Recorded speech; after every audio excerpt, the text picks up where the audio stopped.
A very good evening to all the respected dignitaries and delegates. Myself, Dr. Rashmi Kahar, and my fellow colleague, Dr. Jaya Tulaskar, we both extend a very warm welcome to all of you. Today is the second webinar of About Yuva series, and we have a galaxy of academicians with us to discuss all about LSCs. With great honor, I welcome the respected faculties, the teachers of teachers and guide, Dr. Mitra Saxena Madam, Dr. Parul Koddawala Sir, Dr. Srinivas Gadappa Sir, my mentor Dr. Surekha Tade Madam, Dr. Ajay Mane Sir, and Dr. Supriya Arwari Madam. The webinar is blessed with gracious presence of Dr. Pardeshi Sir as chief guest and Dr. Sujata Darvi Madam as special guest. We have our guest of honor today with us, respected Dr. Kiran Kurtakoti Sir and respected Dr. Mitra Saxena Madam. We are about to commence the webinar. So let us start with lighting of lamp and offering our prayer.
We bow to Ma Saraswati and request her to lead us from ignorance to knowledge. Thank you, Bhavna. With great respect, I would like to welcome our chief guest today, President Amox, Dr. Rajendra Singh Pardeshi Sir, for his address. Good afternoon, everybody. Respected guest of honors. Let me introduce you, sir. No, it's okay. Respected guest of honors, Dr. Kiran Kurtakoti Sir, Dr. Mitra Saxena, Dr. Sujata Darvi, Dr. Parul Kotadwala, Dr. Surekha Tade, Dr. Supriya Arwari, Dr. Srinivas Gadappa Sir, Dr. Ajay Mane, and friends. First, I wish to congratulate Dr. Rashmikar and Dr. Jaya Tulaskar for organizing this webinar on all about LSCs. It's really in need of hour to organize CME on LSCs nowadays. Dr. Rashmi is really a hardcore worker in this field. She is one of our AMOX pillar and has taken this initiative about LSCs. This webinar will cover many queries about LSCs, as it will cover difficulties in LSCs, complications of LSCs, and rising rate of LSCs. We have received a letter from government to reduce cesarean section rate, as it has been increased up to 39%. On one side, our MMR has been reduced by 44%, that is 97, and NMR is 19 of India. Of course, we are much ahead of national goals as far as AMOX concerned, and we are proud to announce that the target given by World Health Organization FIGO is 70 by 2030, but Maharashtra has reached 33 with NMR 19.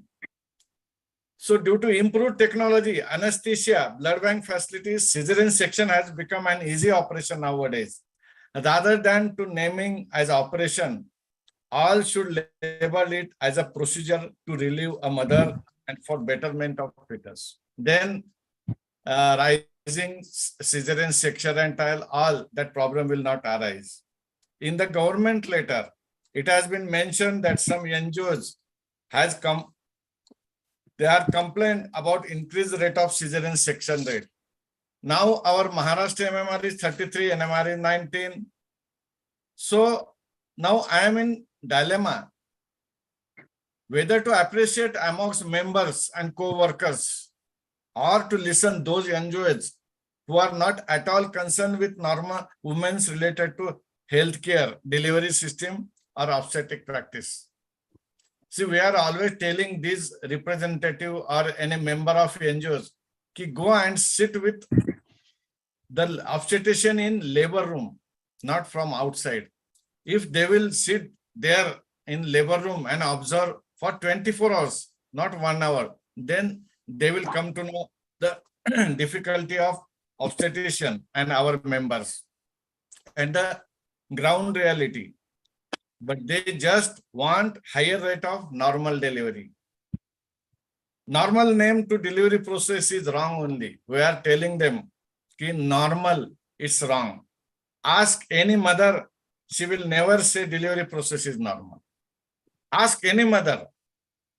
It's a rebirth of the woman, which is a most painful and difficult process. There are two types of deliveries, that is by vaginal route and by operation. So there should be no term as normal delivery, as all these NGOs are telling to government, writing letters to governments. Normal delivery is not the term. It's a really rebirth of a woman. Of course, Dr. Parul Kotadwara will be covering all issues in this talk. I appeal to Dr. Parul. He is a chairman-elect of ICUG, and Dr. Mitra Saxena, she is a chairperson of Practical Obstetric Committee FOCSI, to look into this matter actively. Of course, still we feel that we should have some responsibility to reduce this rate, LSCS rate. If we cannot reduce LSCS rate in future, we may have to take civil surgeon or MOH permission before doing LSCS. And that's a trouble. That will be a troublesome condition for all. Dr. Rashmi has taken this initiative actively. I wish every success to Dr. Rashmi Kahar for her future endeavor in FOCSI as chairperson of Practical Obstetric Committee she is contesting for. I wish every success to this webinar. Thank you. Thank you so much for involving me and inviting me. Thank you. Thank you very much, sir. Thank you very much for your valuable inputs and blessings. As all of us know, Dr. Pardeshi sir is a leader who shows the way, knows the way, and goes the way. He's a man who is very true to his words. In Marathi we call Bolu Taisa Chale, Tachi Banda Vipaude. It's my great honor to welcome our special guest, our secretary, Dr. Sujata Devi Madam. Ya Devi Sarvabhutesh Vidya Rupena Samsita. This is a very apt line. I think very beloved, very close to our heart, most loving, kind, and compassionate. Madam Dr. Sujata. Thank you, Rashmi, for a very kind introduction.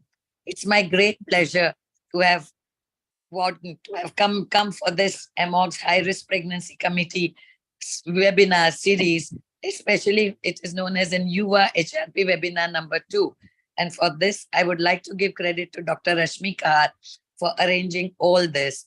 Also, my special gratitude to Dr. Rajendra Singh Pardesi, President of AMOGS, who is always very encouraging, and he gave us elaborate explanation of how the C-section rates, though it has been increasing, the maternal mortality rate have decreased. I would also like to listen into words of wisdom by our guest of honor, Dr. Kiran Kurtakoti, the first Vice President, and of course, Dr. Mitra Saxena, who is also today's speaker. Today's other speakers, Dr. Parul Kotrawada and Dr. Sureka, are expert in their own field, and I'm sure they will be able to give a very positive message to all those who have logged in for today's webinar. Today's topic is very important, and this is one surgery which is being generally done by all the obstetricians, and they need to know plus and minus points of an LSCS. And in the end, I would like to wish best wishes for today's webinar and all the good luck for Rashmi for her future endeavor in FOCSI, and of course for today's webinar also. Thank you so much, Rashmi. Thank you very much, respected madam. Thank you for all the kind words. We have our guest of honor with us, respected Dr. Kiran Kurtakoti sir. Sir is President-elect AMOGS. and he is a friend in need, not only friend in need, but he's a friend, philosopher, and guide to most of the Emoxians. The ever helpful sir is on the forefront. Thank you, Rashmi. Rashmi, thank you so much. Thank you so much. Thank you. Respected President and the Chief Guest, Dr. Pardeshi sir, my colleague Sujata, and of course today's conveners, Dr. Rashmi and Jaya. You're doing fantastic job. And as Dr. Pardeshi and Dr. Sujata wish you, I too wish you a very best in your tenure in Amox as well as the Foxy tenure. So thank you. Well, after episiotomy, probably now cesarean section is the commonest surgery which we are doing, because I think we have stopped doing a surgical abortion. More of us have converted into a medical abortion. So probably this is the second most commonest surgery that any obstetrician does. And we really need to know the nuances and positive and the negative things about the surgery. And I'm sure Dr. Mitra, Dr. Parul, and Dr. Surekha will do a complete justice to this topic. And with the experience of Dr. Srinivas, I think he's a very experienced obstetrician. We will have lots of pearls of wisdom in today's webinar. So please go ahead with all the topics and wish all of us a great success. Thank you. Thank you, sir. With great honor, I would like to welcome our guest of honor, Dr. Mitra Saxena, madam. Mythology says Goddess Durga, in her fourth form, because today is the fourth day of Navaratri, she has an ability to create the universe with her womb. She's so bright that even the sun is governed by her. Yes, friends, we are talking about Madam Mitra Saxena, who has created a universe of all obstetric problem solutions through her immense dedication. And we have been witnessing this through her work, through her committee work since 2021. Madam is chairperson of Practical Obstetrics Committee, Foxy 2000. Rashmi, thank you so much. Hi. I think because, we have paucity of time. Thank you for being so kind to actually conceive a program which is going to be of immense benefit, not just to the delegates, but even to the people who prepare and participate as speakers. And honest to goodness, my reason to accept your, invite was that every time you prepare, you speak, or you listen, there is something which will help you sometime when you are stuck in a difficult cesarean section or even a normal cesarean section. So thank you, Dr. Rajan Singh Pardesi, sir. You have always been very encouraging to everybody. And actually, Rashmi, the galaxy of speakers, I'm sharing stage with people like Dr. Parul Koradawala, Dr. Gadappa sir, and Dr. Sujata was our guest of honor.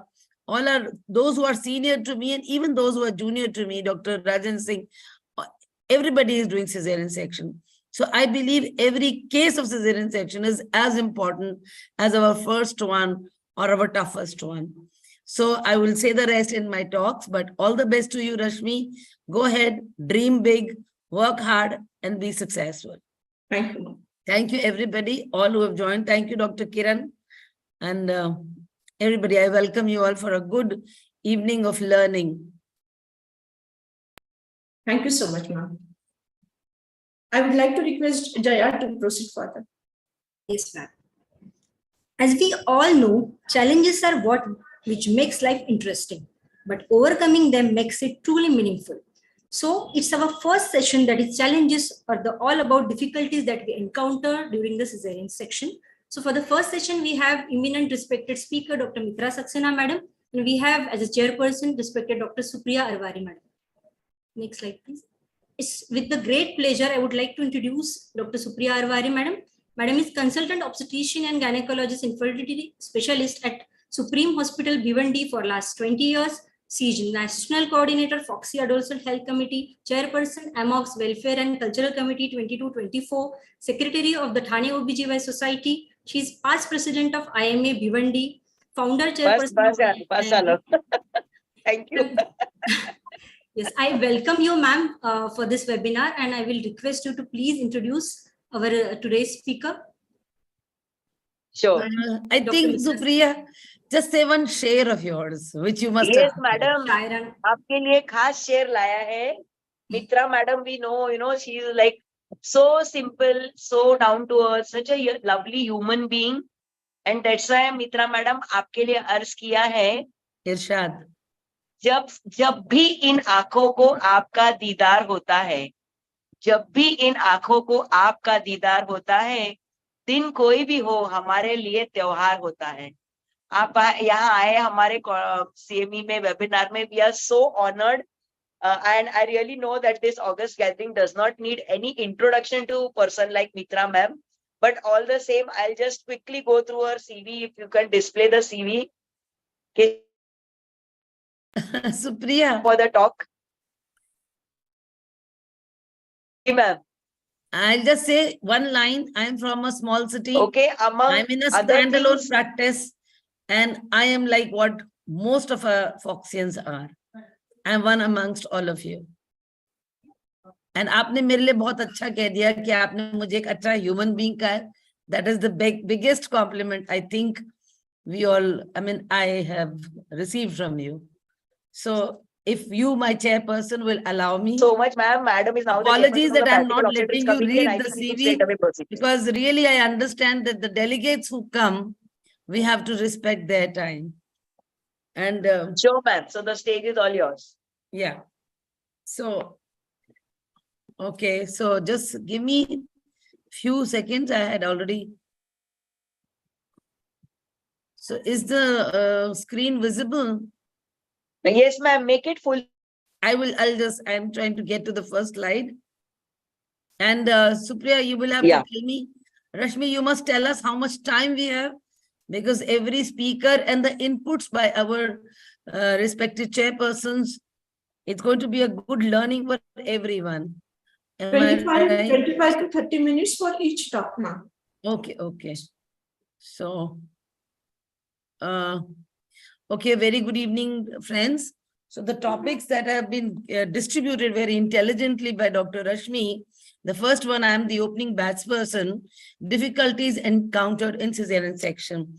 Well, I am not going to talk about the theory part. I'm going to go right addressing the difficulties in cesarean section. And what I would like to do is make my talk as practical and as, important in sharing knowledge as is possible. So the difficulties, I've deliberately not spent time in enumerating the indications of cesarean section, which I believe every single obstetrician who's competent to do cesarean does definitely know the indication. So let's get on with the problem, tackle it, firsthand. So the difficulties, if we realize, will mainly be based on the indications.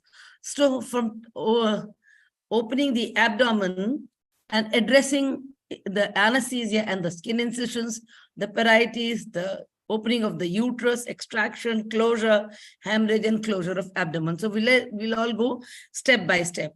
Now, what I want to say is that the ABCD of tackling all the problems is actually is anticipating a problem. And of course, it's an invasive surgery. It's a major surgery. So asepsis has to be impeccable if we do not want to add on to the complications. Now, B stands for being ready.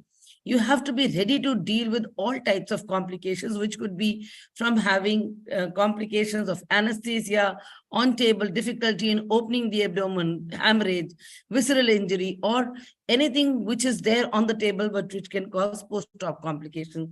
C stands for a calm, competent obstetrician who has counseled well. At no time in surgery are we allowed to have a nervous flap. We have to understand that being the obstetrician, we are the pilot, we are the captain of the ship, and we cannot show our nervousness, anxiety whenever anything happens.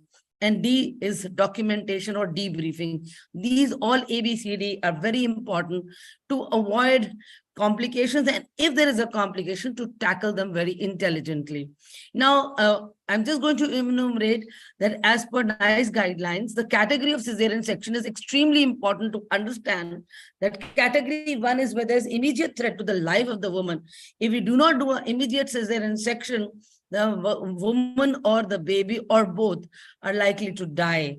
So we have to understand that whenever we are dealing with previous cesarean section, or there is obstructed labor, or there is suspecting uterine rupture, major abruption, cord prolapse, fetal hypoxia, or persistent fetal bradycardia, which is not recovering, this needs that the baby and the mother should be sectioned and we should try and save the lives.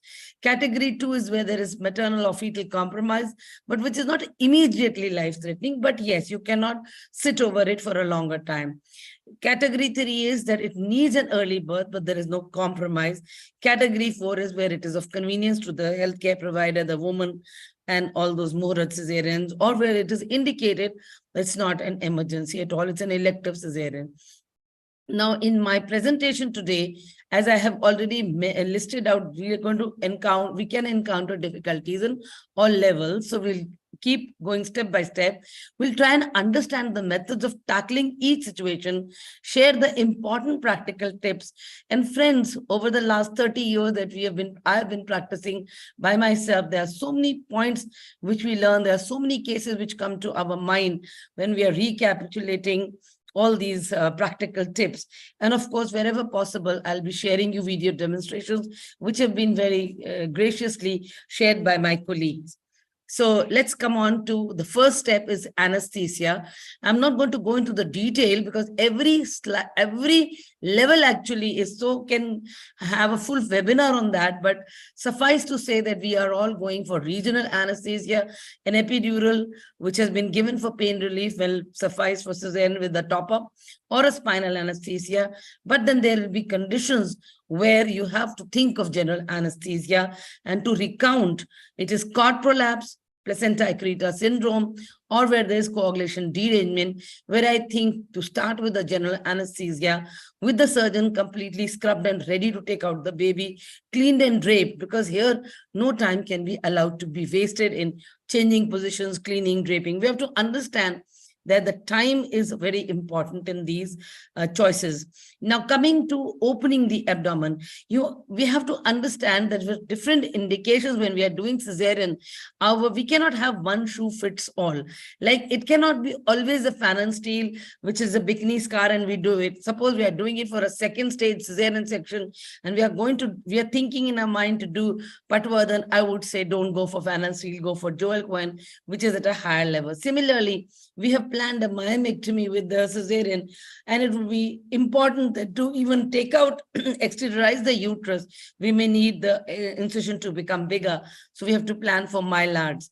And whenever we are doing placenta accreta syndrome, I would say majority, it would be unwise to open an abdomen and see that the placenta accreta syndrome is staring at you. So every placenta accreta syndrome should be planned. It should be under general anesthesia, and the incision should be midline vertical. There should be no second thought in our mind, no consciousness that scar kya hoga, log kya kahenge. Similarly, we are planning for something as outrageous as a cesarean myomectomy, which many of the colleagues are now doing. They're in bigger setups, so they're very confident.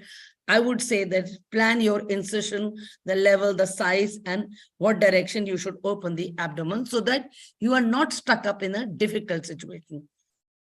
And very important learning point that I do is I am never the last person to come when the patient is already anesthetized. I'm the first person to be scrubbed and be ready, because let me tell you, you would have heard, or maybe if you have been unlucky, there have been total spinals, and where, you have to take out the baby immediately because already the anesthetist is struggling. And there, if the surgeon comes in late, you have lost precious minutes. So this is my one learning, that when you are the captain, at least I follow this very religiously, that I'm scrubbed and I'm first. It's only in cases of second stage that my whole team is ready and I come in last, and I'll tell you why I do that and how I do that. Now, coming to important difficulty is if we are opening the abdomen of a very obese woman.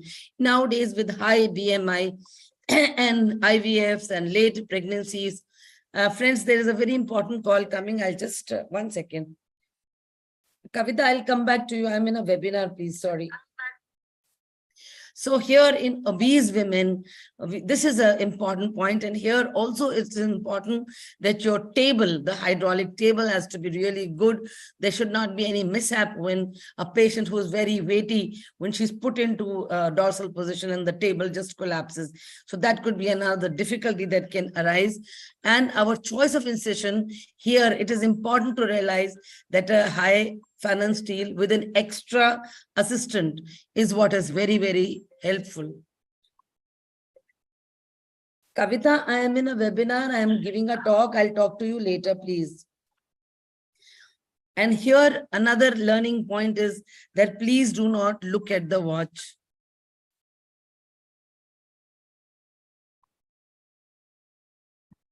And a generous incision, so that, you know, these are the first point I said, anticipation. So when you're doing it for a extremely obese woman, or not even very extremely, but still even a 90 kg or 100 kg is a big enough challenge. So here our incisions, the size of the incision has to be really good. It may be a small baby, yet the abdominal incision should be big and generous. No looking at the clock. Extra assistant is very, very important learning point. And we have to realize that even in this where the pannus is very big, here also you can give a transverse incision. It's good enough. Now coming to opening the parietes, we all know that whenever it's the first cesarean section, this is a cakewalk. This is not difficult. But whenever we are opening a previous abdomen, which is there as a surgery, or previous cesarean section, these are the cases we have to be really careful, because this can be a challenge. We have to make entry from the virgin area as high as possible, because we are trying to avoid injuring the bladder in the first go.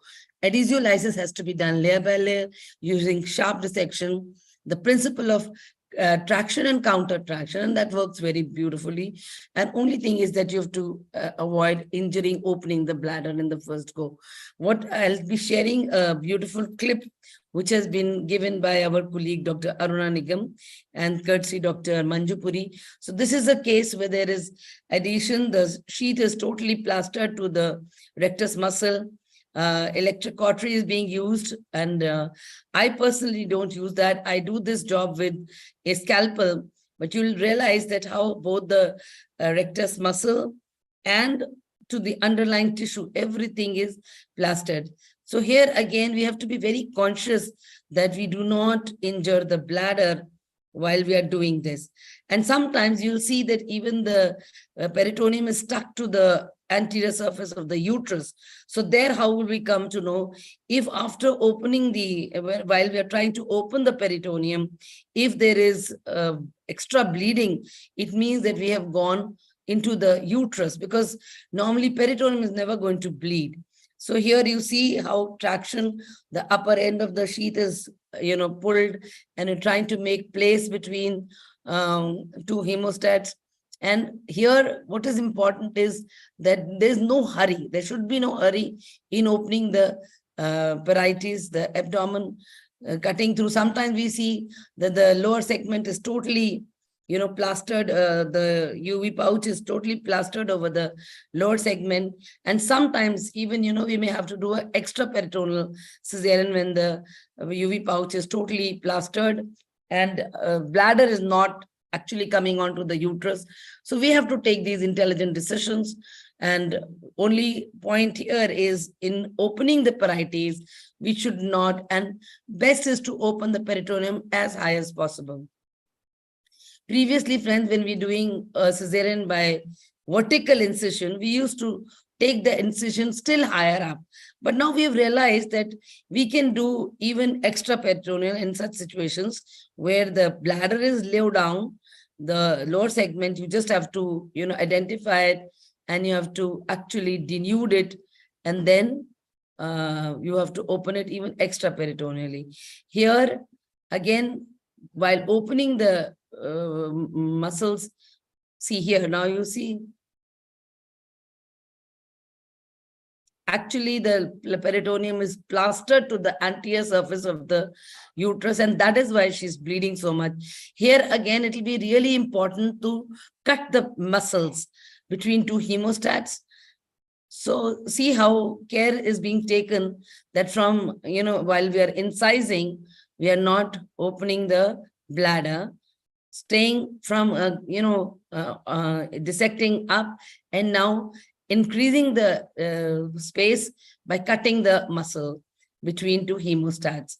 So what is important is, again, we have to know our anatomy. The inferior epigastric artery is the only artery that is going to, cause trouble. And gently, you can see from opening the sheath to opening the peritoneum.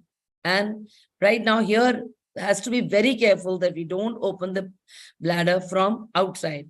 So you can see that somewhere blunt, somewhere sharp. See, bladder is quite down, but the peritoneum is stuck to the anterior surface of the uterus. And that is why there was so much of bleeding. So we may or may not actually open this part, because if we can expose the lower uterine segment without even opening the peritoneum, we can take out the baby from this place. So important learning point in previous cesarean sections is to always make adequate space where we have to place the incision for the lower segment. And quite obviously, when we are trying to open this kind of an abdomen, there has to be sharp dissection and not blunt dissection. We can't. मैं बाद में बात करूंगी विपिन, अभी meeting में हूँ. So now the most important thing is, once you have made the place exposed enough, then you open the uterus, and not before that. There should be no hurry in getting onto the uterus. You have to make adequate space, because the parietes have to be equally, stretchable, and adequate space in the parietes. So see, the skin, the muscles, the sheath, everything has been adequately, cut, taking all the precautions of not injuring the bladder. And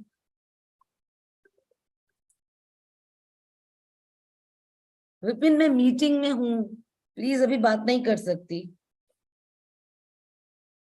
So coming to opening the uterus, what is very important is that the size of the incision of the uterus, the site, whether it is on the higher side, lower side, whether you're opening the incision by blunt dissection or sharp dissection, these all things are important. And different shapes of the uterine incision are also extremely important.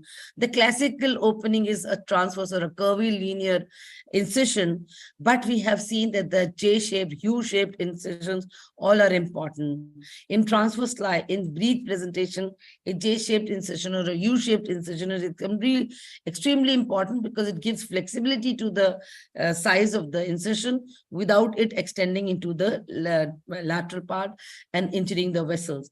Now, also there will be conditions where we may have to actually give an inverted T, which we actually don't want to do that. Or to begin with, give a low midline vertical incision in the lower segment, and go for classical vertical or a classical transverse. That means in upper segment, you give the incision vertical or transverse. So we all have to understand that depending upon the indications for which we are doing cesarean, all these things carry enough weight. One important learning point that I come across in my practice is that you may fail, to extract a baby if your uterine size is smaller. So one thing we have to remember, that a woman who goes into labor, the lower segment is quite pliant, it is very soft, and it gives easily. So you incise in the middle half, and then you can extend by your digitally only, and that saves the vessels from being cut. But if it's a previous cesarean, or if it's a thick, lower segment, and patient is not in labor, that is very, very important. There, the uterus does not have the easy stretchability. You may have to cut the incision all throughout with the scissors. And another important thing, this is evidence-based, that try and expand the incision craniocaudal.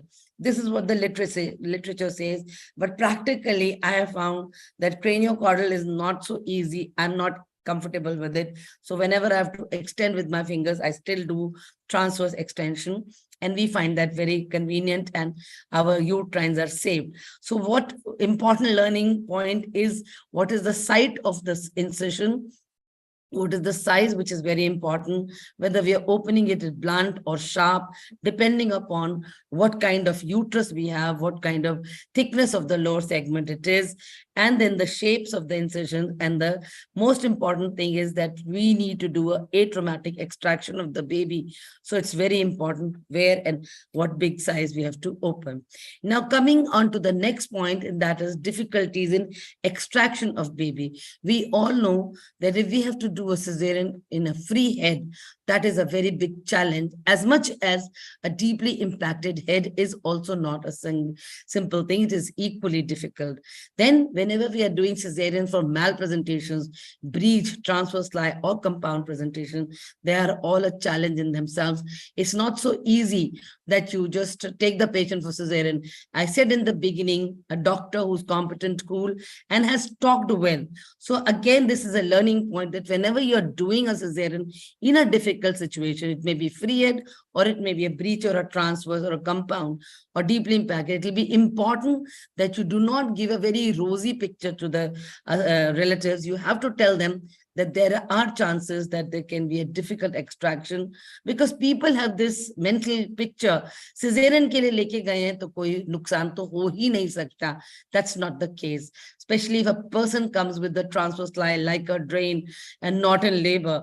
So you don't have to give ki ji hum bachcha bacha denge sab kuch. You have to understand it's going to be a challenge to take out this baby which is in transverse with like a drain and with or without cord prolapse. So always give a cautious outlook to the patient and the relative.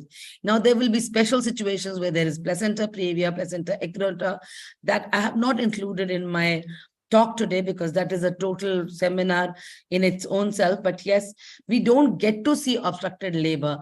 But if we do, if we have lasted long enough in second stage, there could be Bandel's ring to complicate a deeply impacted head. So there is some important learning points that where will you place the incision, how will you extract the baby, and previous cesareans which are thinned out, or there is dehiscence, or there's rupture. So for the last three, if there is a thinned out scar, I would say avoid the scar, give it at the place between the normal part of the uterus, try and open the uterus where you get some thickness of the uterine muscle, because to, cut through the scar, which is very thinned out, it will be a challenge to repair this scar. But if there is dehiscence, then obviously you have to extract the baby from that, extend it and extract it, and then after the baby is out, you have to reconstruct the incision and the, properly, so that you can approximate, it will heal well. There should not be, later problem of cesarean scar complications like irregular bleeding, or next time there could be adherent placenta. Again, ruptures are a different ball game. So now I'll enumerate how to manage difficult situations. So when there is a free head, never think that this is no problem, it's a cephalic. A free head means a big challenge, because once if you open, you are in a hurry to open the uterus and put your hand inside, you may actually, you're putting the hand itself may make the baby just go for a nice walk or a run in the uterus, and you'll be stuck. So what are the fundamentals in managing a free head is that you have to stabilize the head with fundal pressure, and it would be prudent to palpate the lower segment. And I normally ask my assistant to stabilize the head, and I palpate the head and I try and give the incision at the where I can feel the head. I never try to give as low as possible. Sometimes you have to not do what is the common adage. The common adage is, if you're doing a primary cesarean, try and do it as low as possible, because your next cesarean will be above. No, if you're doing it for a free head, try and place the incision just over the head.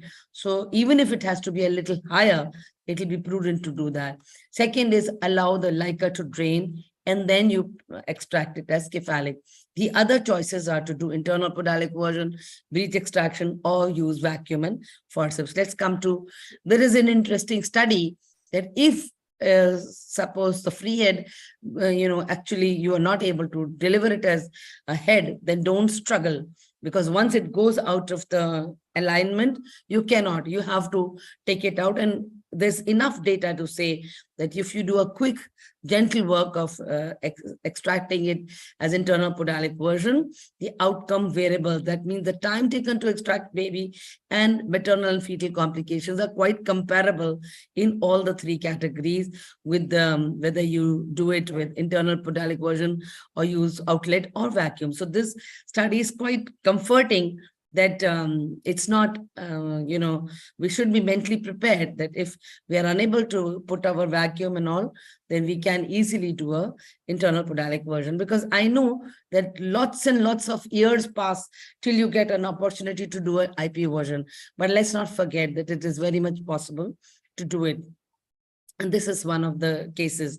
Now, ideally is, if it's a free head, let's try and take it out as a cephalic only. So here, as I said earlier, it's very important to stabilize by fundal pressure, palpate, ask your assistant. I ask my assistant to put their two hands. And then after I give a little bit of a nick, I allow all the LICA to come out so that the head stabilizes. And then you introduce your hand and take it out. Take it out either by the for a vacuum. I am very fond of the elastic cup, because actually my hand is inside, and with the other hand, all I have to do is just place that elastic cup and just give the traction, and it comes out. So it's important to actually apply it in the classical application at the flexion point, so that even at the time of extraction with the vacuum, the head becomes flexed and decreases in diameter so that the uterine incision does not increase. Now, this is a very nice video shared by Dr. Parag. So you would have seen it, but this is for demonstration purposes, because it's not actually free and we could easily take it out with our as a normal, but just for demonstration purposes, the metal cup has been used. Some people really like this because it's a small cup. Silastic takes more place, but what I have done is I have purchased a smaller cup for my cesarean sections. And only thing is, you have to remember that if you apply it at the flexion point, then the diameter of the head will be decreased, so it will not increase the incision. So coming to forceps delivery, some people, I mean, our own professor was very fond of using forceps for cesarean and forceps for after coming head of breed. So these are the two applications, whether it's after coming head of breed or in cesarean section use of forceps. This is a direct application. You really don't have to bother about the rotation, etc., because there are very less chances of us injuring the baby, because everything is under our, right under our vision. So there's again this beautiful video which I'm sharing about how this is applied. And you take the left blade and you place it direct application. And see, while we are seeing these beautiful videos being shared, you see, you can always see the technique of the other person also. So the adequate incision in this case has been made by using scissors. And once the LICA is drained, firstly, the left blade, the lower blade will be put directly posteriorly. And this is another important thing, that the membranes can sometimes really make extraction difficult. So introduce your right hand, put the left blade, direct application. The less chances because our head is there. So we really will not injure the uterus or the baby.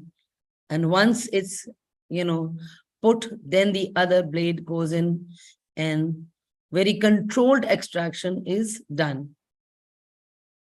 So only important thing is that we have to protect the uterus. And you see how generous the incision was. But now once it's in our hand, extraction will be very gentle and controlled.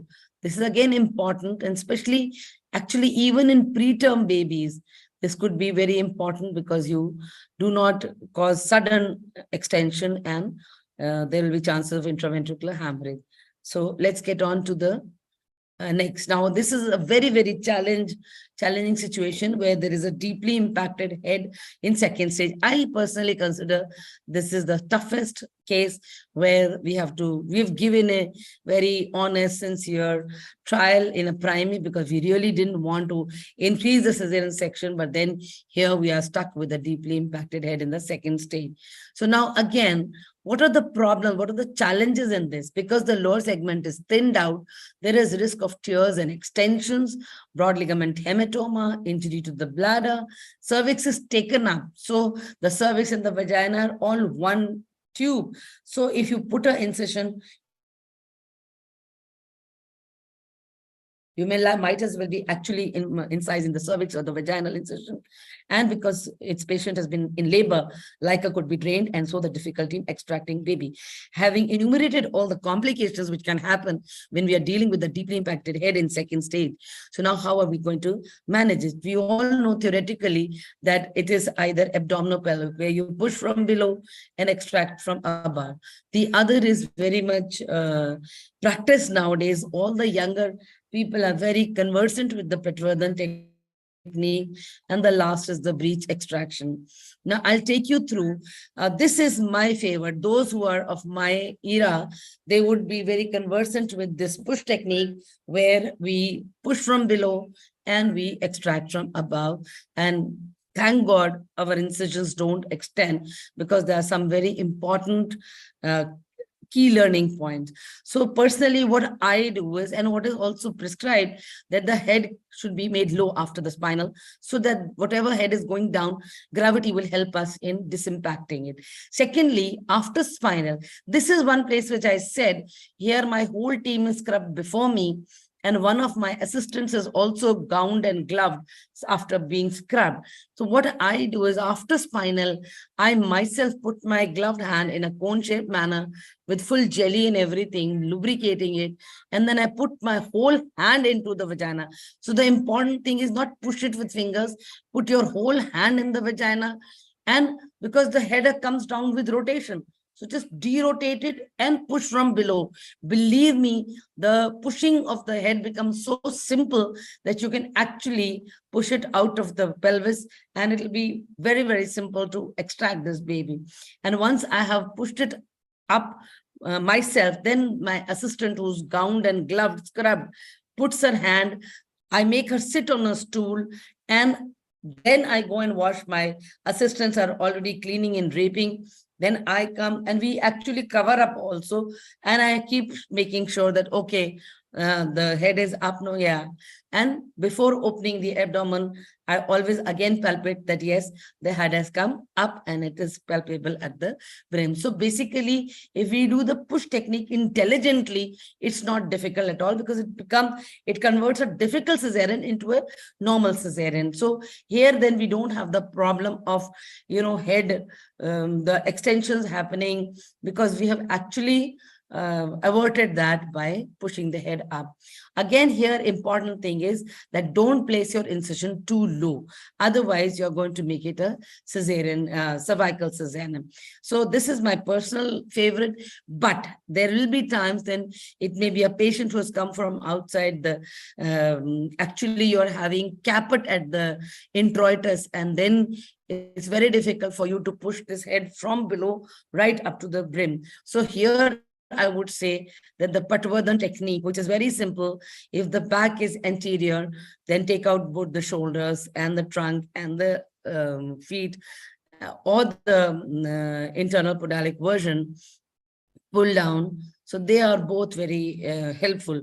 But here again, whenever, if I have to do the Patwardhan in a second stage where the head is at the perineum, like lots of caput, and where I know that, this rotation and pushing up will not be possible, especially in neglected cases, there I already plan to do Patwardhan. I call a junior who's proficient, and I do not use fan and steel incision. I place Joel Cohen, which is at a higher level. So plan it early. Anticipate that I'm going to do Patwardhan means going to do Patwardhan. Place your incision higher, place the uterine incision higher, and then automatically your incision will be at the level of the shoulders. So when back is anterior, if it is the shoulder towards your side, just hold it and bring it towards your side. But if it's the other side shoulder which is available, take it out, ask your assistant to hold that and pull it to their side so that the other shoulder you can take out. So you have to take out both the shoulders, then hold the baby's abdomen and maintain flexion of the trunk. Your assistant, especially the anesthetist, is really good at this time to give a fundal pressure so that the trunk gets flexed and gets out, and you can deliver the whole body. And then at the end, the head is delivered. So when, I know the youngsters today are very proficient in Patwardhan, but I have done it on a few occasions, but then I always do a planned Patwardhan, meaning to say that I know I cannot push the head from below, then I'm going to put a higher incision on the abdomen, Joel Cohen, bigger and higher incision on the uterus, so that again, I don't struggle and it doesn't extend. And then we do the Patwardhan. So this is a beautiful video which has been shared by Dr. Sharda Patra. Madam, excuse me, madam, our time Yes. is nearly up. Okay. Sorry So to disturb should you, I yeah. show you, or would you like to see? Rashmi, Because, can we have 5 minutes more? yeah, I think you can just look at the Patwardhan. Yeah. Okay, ma'am. So see this right shoulder, which is closer to the operator, is taken out first. And then pull the baby towards your side so that you can pull the other shoulder, bring it into the incision line, and then hook out the other shoulder. And once that is done, only thing is, because it's a breech, you have to take out the soft parts. You have to be very gentle. You can't hook it out any which way. Otherwise, the baby is going to have dislocations. So this point has to be very careful. And once both the shoulders are out, now we have to take out the trunk of the baby, and in an abdominopelvic grip, it has to be taken out and fundal pressure. And you see, and the beauty is that the uterus doesn't extend. So now in the pull technique, when the back is posterior, you take out the first shoulder, take out the first same side foot and the other side foot, and then it's like a, pull technique, especially when the back is posterior, you will not be able to do Patwardhan. And this is how you have to go for the foot, and from the foot you have to bring out the foot and then take it out as breech. So the other options theoretically are spoons and snorkels. I've not wasted any time in trying to procure videos to show that, because we don't have them available, so better not. Now the other point is, once we've done, is tackling the uterine incision. So friends, what is very important is to ensure that both the angles are held first. Previously, we used to use green hermitage, but we found that is very cumbersome, and Ellis actually takes good care.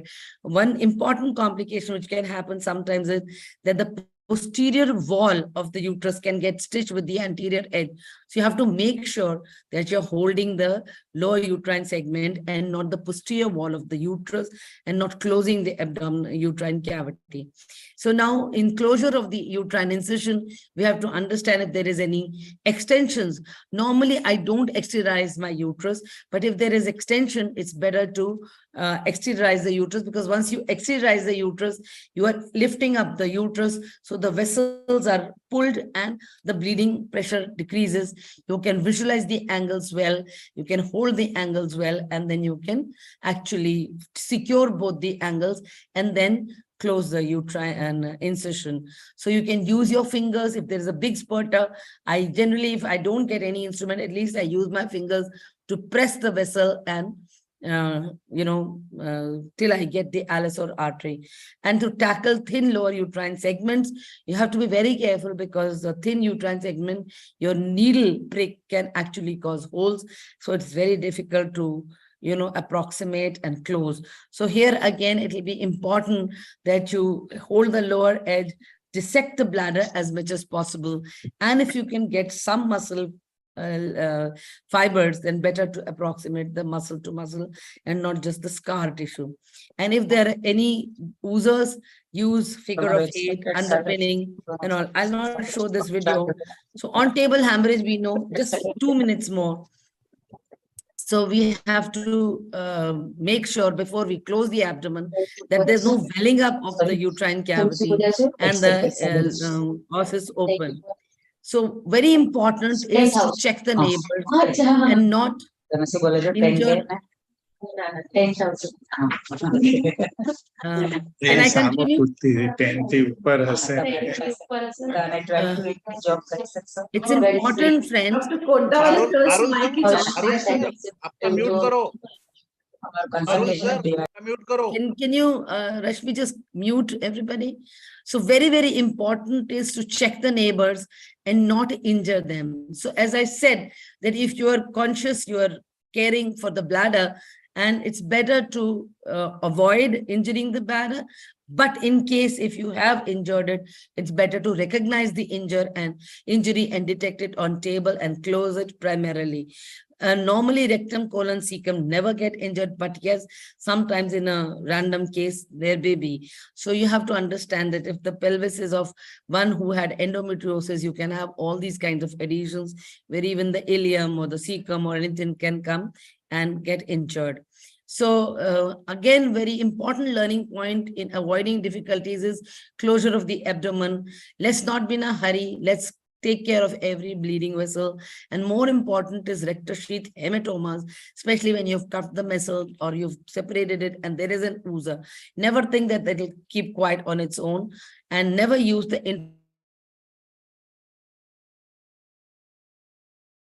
intrauterine mop in any other way. If in the cavity with a mop, but if you have, then discard it because you do not want to implant and have scar endometriosis.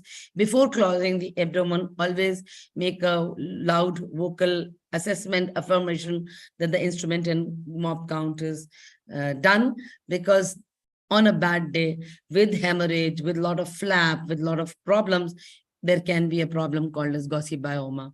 So the basic rules, friends, to deal with difficult situations is anticipate the troubles, be prepared to handle them, stay calm, be gentle, reflect, absorb the lessons learned, share the lessons with peers, and debriefing. Always, if there is a problem, it's better to explain to your staff what went wrong and how to not let it happen again, and also intelligently discuss with the relatives. For example, if there's an injury to the bladder, one should tell the relatives and in due course of time that due to this thing, the bladder is open. For example, it's a repeat surgery. And because you have to have compliance, you have to put the catheter for a longer time. So it's better to debrief. Thank you very much. I'm sorry to have overshot my time. I want to put my regards to all those wonderful people who have shared their videos with us. I was not able to show Dr. Surekha's or the hemorrhage, but thank you so much. Thank you so much, ma'am. Thank you. That was a wonderful session. So exhaustive. I wish we had dedicated our entire 2 hours to this session, really wonderful. And always I feel, there's always, like you said, something new to learn always and always. So thank you really, ma'am. And thanks to Rashmi, Jaya for, allowing me to chair this session on such an interesting topic. I can see Parul sir there. Hi, Parul sir. So we'll not keep the next speaker waiting. I think immediately we should hand over to the next chairpersons. Thank you so much. Thank you so much, ma'am. It was a really the next good speaker is even more mesmerizing, Dr. Parul. Hello. This Joel Cohen I've learned from you, Dr. Parul. I want to say that. Oh my God. Very good evening, sir. Over to you. Good evening. Over to Jaya. Bhavna, can we have the next slide, please? So moving on to the next session, it is on rising rates of cesarean section, a global concern. We have respected eminent speaker for that, Dr. Parul Kotadawala sir, and we have chairperson as Dr. Srinivas Gadappa sir. Can I have the slide? So it's my privilege. Madam, I think you can skip the biodata because already we are running short of time. I just want to say one sentence that there are so beautiful videos of yours on YouTube on OH, and I just wanted to say that they are really much helpful to us. That's all. Sir. Thank you, madam. So I request you to please welcome and introduce our speaker. Okay, so we are here for rising rates of cesarean section. As our president Pardeshi sir was saying that we should not talk about normal delivery and cesarean delivery. So same way I say that when we are keeping our topic sense for, we must not put rising rates of cesarean section because we are admitting it. We can say optimizing the rates of cesarean section because there are certain cesarean which are need to be done. So I think better word will be the optimizing cesarean section, and it is not a labor, but it is a birthing process. So if we change our vocabulary, definitely we can give good messages. So I am welcoming Parul Kotawala sir for the very important topic because it is very near not only to the obstetrician but to the community also. And definitely once we say that the cesarean section rate should be reduced, but I will say that it should be offered to the woman when it is required. Because we should not behind the rate, but we should be optimizing the maternal fetal well-being. So without wasting much time, I welcome Dr. Parul Kotawada sir. He's an endoscopic surgeon, consultant gynecologist at Zydus Hospital and Kotadwala Women's Clinic. He's a professor and head at Sai Institute of Medical Science, Ahmedabad, chairman for elected for ICOG, vice president for ISOPAR, chairman for education committee as FOC, India coordinator for NESA, and vice president of Foxin 2006. So, and sir has many good endoscopic surgery. Just now, madam has said that she has also learned a very good technique from sir. So, we are eagerly waiting for Parul Kotawala sir for enlighten us for rising rates of cesarean section. Over to you, sir. Thank you. Am I audible? Yes, sir. Yes. Okay. Well, my today's presentation is more of a concept rather than any technical part. Okay, so it is something which we may not be so conscious about, and as you rightly mentioned, we may change the vocabulary, but that will be for ourselves. The community is not going to listen to us. They are only going to look at the figures, and that is why there were questions in parliament, there has been media pressure, there has been some court presentations also, and we cannot remain insular from them, and we will have to respond to those. So we have to think about this seriously. That is what I personally seriously feel. Now, I do admit that times have changed. In 1983, I joined as a house surgeon. And in those days, our unit cesarean section rate, you won't believe, was about 3 to 5%. It was a medical college hospital with 20% emergency cases coming in, and still that rate was so low. And we used to tell all our other colleagues that those who had higher rates of cesarean, that you are doing abdominal episiotomy. Those who had very high rates. Anyway, things have changed. I do admit that we are handling with more and more complicated cases. In those days, diabetes and pregnancy was very rare. Cardiac patient, we used to discourage them to get pregnant. Old age patients, we always used to be, saying anything more than 35, oh, old age, 30 plus, old primey. Things have changed. Today, I think 30 is a default age to get pregnant in most of the educated women. So let us see what is happening all over the world and in India about this and how we can respond as a specialist or as a professional to this. So allow me to share my slides. Parul sir, आपके वक्त consumer act नहीं था, इसीलिए आप 5% पे थे. नहीं, I had an excellent professor, Dr. Vani. You won't believe it. This is completely unbelievable. Like what Einstein told about Gandhi, that such a man would ever walk on this earth. Dr. Vani had in his entire life never taken a single written consent. Would you believe that? Any surgeries, he practiced for 50 years. He passed away just 2 years back. And he was the most skillful obstetrician I have ever observed. So, things did happen and they hopefully would happen in future as well. Now, is my slide visible? Hello? Yes, sir. Yes, sir. Okay. Visible. Well, so where do we stand as a community? That is what we would like to discuss today. My slides are getting cut a little bit. I do not know how to handle that part. Okay.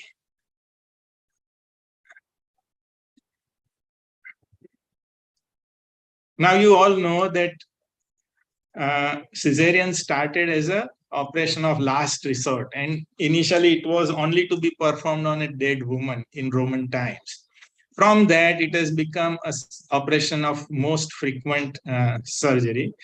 And in fact, years back, I think 2003 or 4, Nagpur OBGYN Society had asked me to deliver an oration. The title was Triumph of Caesarean Delivery, from an operation to be performed exceptionally to one of the most frequently performed surgery. Now, what are the changes over time? This is just last 30 to 40 years, which I have seen. Rates have gone up significantly. Caesarean section is more common than episiotomy. See, episiotomy, all primaries you may perform, that would be around 35 to 40%. But cesarean is crossing 40% in many institutions. Indications are changing. It has become an operation on demand from an operation of last resort. And look at the global scenario. And you can see the highest rates are observed in Americas, the Brazil, China, Australia. Surprisingly, Iran also has one of the highest rates. Egypt also has, Turkey also has, Italy and Germany. So it is very diverse, different places and different rates of cesarean. India, this is slightly older slide. So India is standing here at 15 to 90%. But recent data, this is 2016 data, but 2021 data tells us that Indian rate has gone up to, it has crossed 20. Now, if you look at, again, globally, these are the countries which have lowest rate. Look at Israel, Netherlands, Finland, Sweden. All these countries have 15 to 16% rate of cesarean section for the entire country, and yet their outcome, the data as far as maternal morbidity, mortality is concerned, the fetal morbidity is concerned, are some of the tops in the world. I still remember I was visiting Sweden in 2006 or 7, and we had a meeting with the health minister of Sweden. And he told us that we can't consider our maternal mortality as zero because in last 1.5 years, there has been not a single death reported. So what we do is we count 5 years total deaths and divide it by 5. And that is how we are counting the maternal mortality. This is such good quality of maternal outcome with such a low rate. We need to think about it. How could they achieve something which we cannot? This is the Indian data. You can see there, the southern states have highest cesarean rates, and conquered area of the Maharashtra, Andhra, the Telangana, Karnataka, Kerala, and again in odd areas like Kashmir, in Punjab, here also there are very high rates. We cannot explain the disparity in this regard, but yes, very low rates here may be considered in an objective way. So if you look at, India has started collecting data from 1992. That was National Family Health Survey 1. And at that time, cesarean rate reported was 3%. And in NFHS 5, this is just 30 years. And the rate has gone by 7 times more. The average cesarean rate in India is 21.5%, and it ranges from 12% in Jharkhand to 45% in Tamil Nadu. This is 45% overall, including everything, rural area, urban area, private, government institution. So you can see every second delivery ends up in cesarean.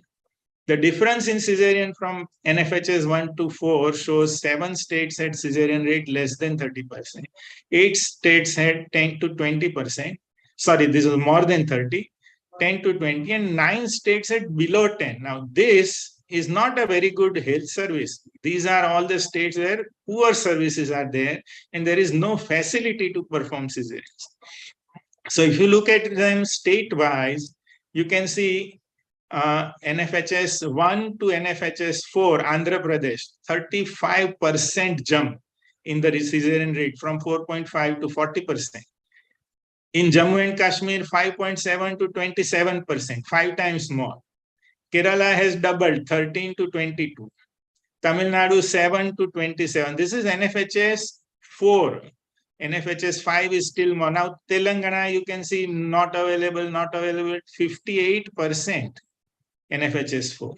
So all this makes us think. I'm not saying good or bad, but one has to think that why such a disparity in the same country is happening.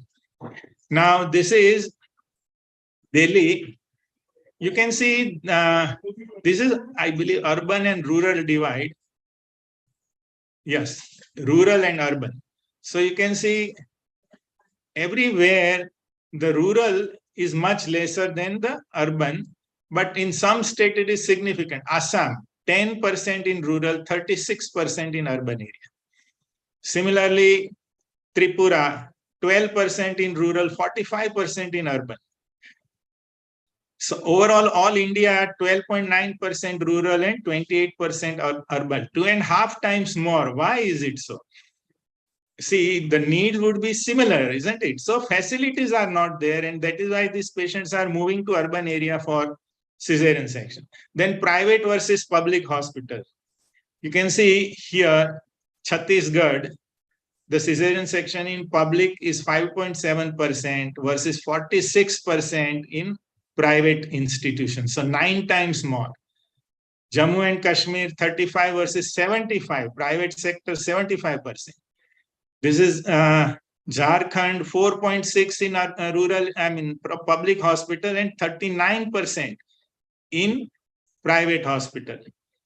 This talk I had given in Telangana. That is why I have pointed it out. 40% in public and 75% in private. Now, 75% cesarean rate is unbelievable, isn't it?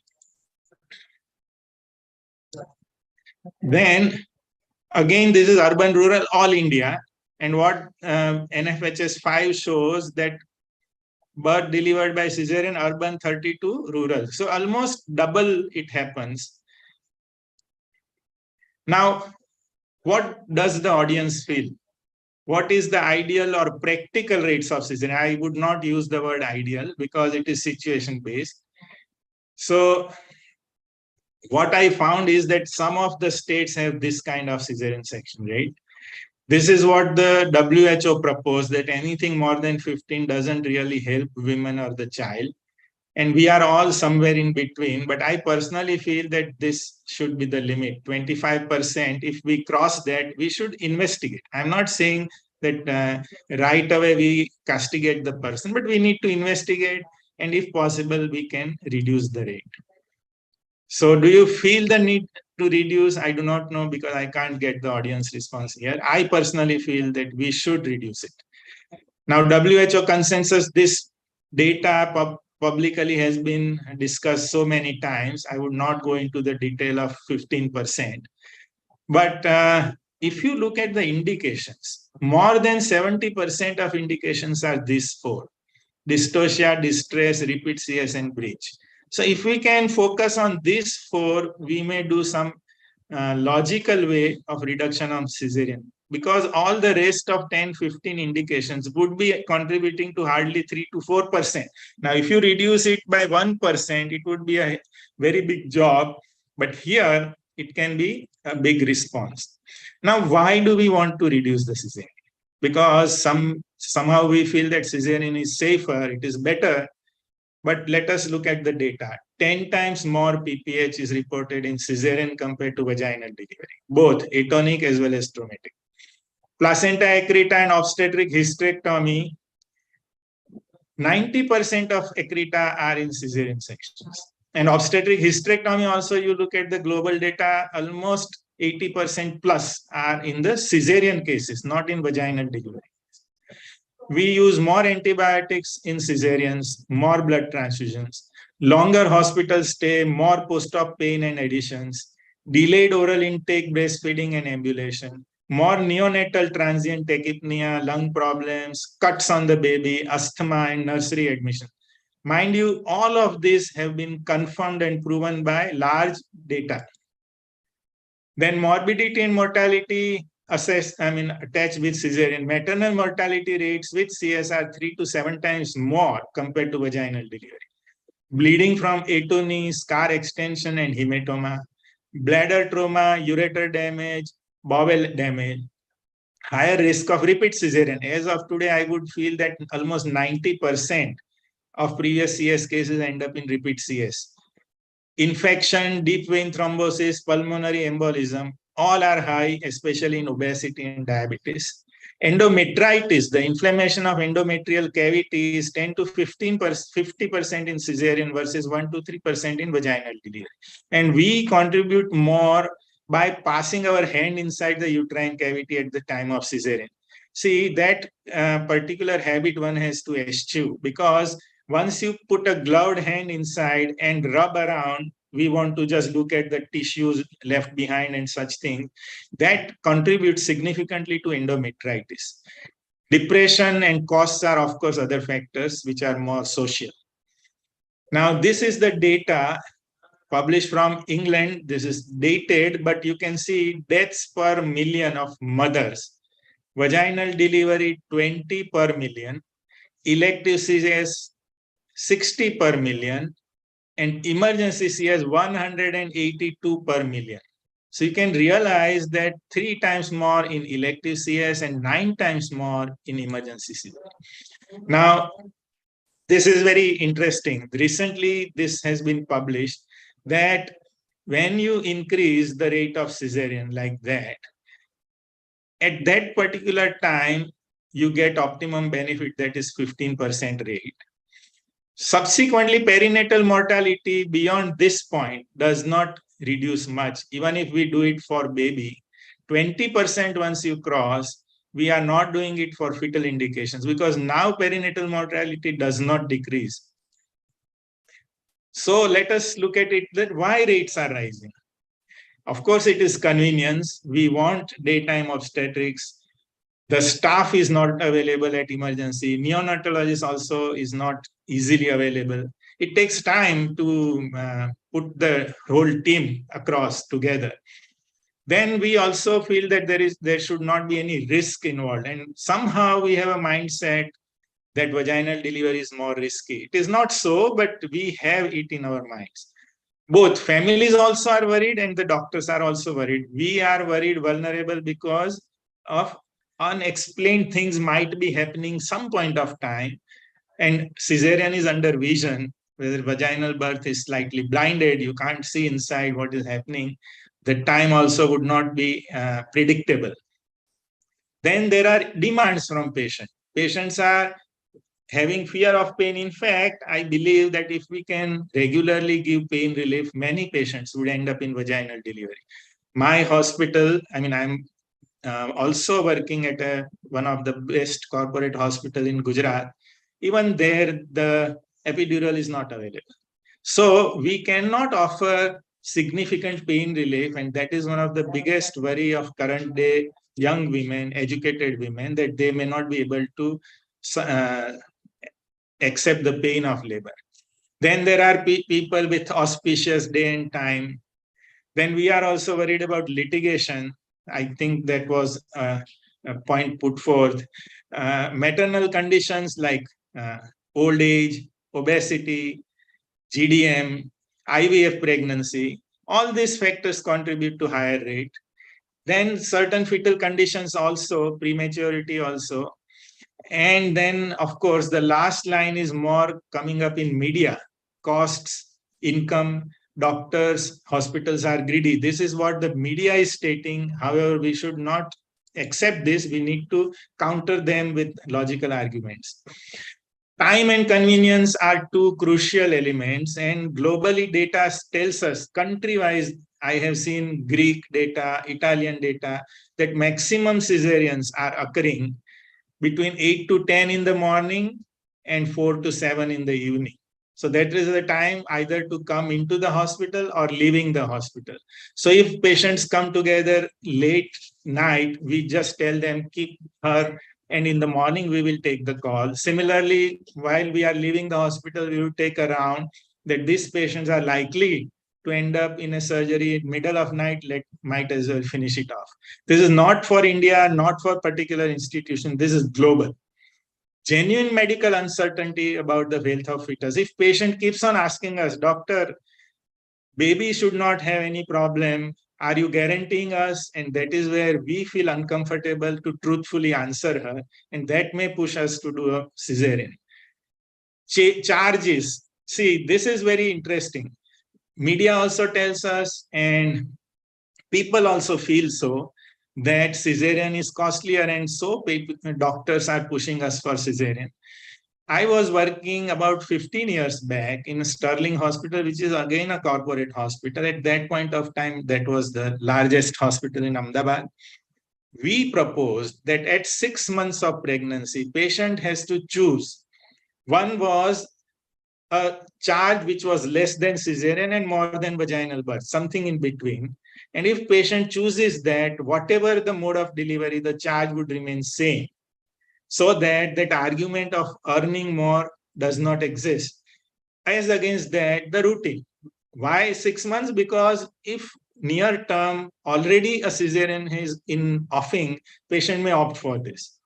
Surprisingly, after 1.5 years of review, we did not find a single patient opting for that same charge, although it was lesser than regular cesarean. So people argue, they speak that doctors are doing it for charges, but when we offer them, they do not accept that. Then again, interesting fact also emerged at that time, that in one doctor's wife I delivered, and she had a 3rd-degree tear. And I berated the nurse. I said, why didn't you support the perineum at the time of delivery? She said that, sir, in last 3 years, not a single vaginal delivery has occurred in this hospital. So I do not know what is to be done in a vaginal delivery. So that is a situation in corporates. Now let us discuss about strategies to reduce. How can we scientifically reduce the rates of cesarean? Why? Because as I said, there is intense pressure from media, politicians, and public. And we have to respond to that, that we are doing our best. So analysis of indication, all of you have heard of Robson's criteria. I personally do not agree with Robson completely, but I do feel that his greatest contribution is that he put an idea that we can reduce, we should reduce. He developed a method of his own.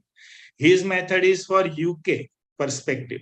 We have to devise Indian method to do this, but at least that idea has to come that we should reduce and we can reduce. Now, I would suggest to focus on 4 commonest indications, as I mentioned before, because they contribute the maximum. Mandatory second opinion has been tried in some countries and it has made a big difference. Reverse competition is a beautiful concept. Let me elaborate. I was way back in 1995 attending a conference on labor. Dr. D.K. Tank, at that time, he was the Foxy Secretary General, and he had planned this conference on labor. And in one session, because I was chairing, I listened to the speaker very carefully. And the speaker was from Sweden. And he said that we decided that if we can reduce cesarean section rate by 1%, the country would save so many million kroners. So he said we put in practice certain strategies, and over a period of 2.5 years, they could reduce the cesarean rate from 11 to 9%. Immediately, Donald Gibb from UK, he got up and he asked that what is the trick? Because we have been trying and we have not been able to go below 15. So that man, he said that what we do is we divided Sweden into small segments, and 2 segments with highest rate and 2 segments with lowest rate. These 4 people have to come to monthly meeting to sit on the dais. And then we discuss why your rate is more and why your rate is low. They would also analyze their indications, the fetal outcome, the maternal outcome. And he said we would not criticize anyone. The one with higher rate may justify that I had more emergency cases or this kind of thing. But he said when he goes back and when he has to perform another CS, he starts thinking that can I avoid this? Otherwise, I'll have to again go to the stage. So that kind of peer pressure gradually brought in a mindset of reducing the rate. So this can be done even in an institute. If there are 6 units in a medical college, the unit with highest rate and the unit with lowest rate, monthly meeting, they discuss. Okay. Then reverse competition. And that means that those who perform more and more vaginal delivery, we give them some sort of compensation or highlight those aspects. Increase support and pain relief during labor, which to my mind is number one. If we can do that, so many of my elite patients would opt for it. Just now they are worried. And of course, patience is something which is lacking in us obstetricians, and sufficient data is there that when nurses deliver the patient, there are more vaginal delivery. And when doctors deliver the same patients, they end up in more interventions, be it cesarean or be it forceps or vacuum. Now, we had analyzed our own data, and what we found was in our unit, previous CS was number one indication, 28% fetal distress, 25 breech, and CPD. These 4 were the commonest. And WHO also has shown these 4 only. The order may change little bit, but these 4 remains constant. Now, obstructed labor, placenta previa, non-progress, PIH, and others, all these contribute to rest of the 30%. Now, if I say plan a big strategy of non-progress of labor and reduce it by half, still what happens? It is 1.3% reduction overall. PIH, if I reduce it by half, still 1.3%. But if I reduce, say, even 10% here, it would be 3% of overall reduction, much more than 50% reduction here. And so I should focus my strategies on these 4.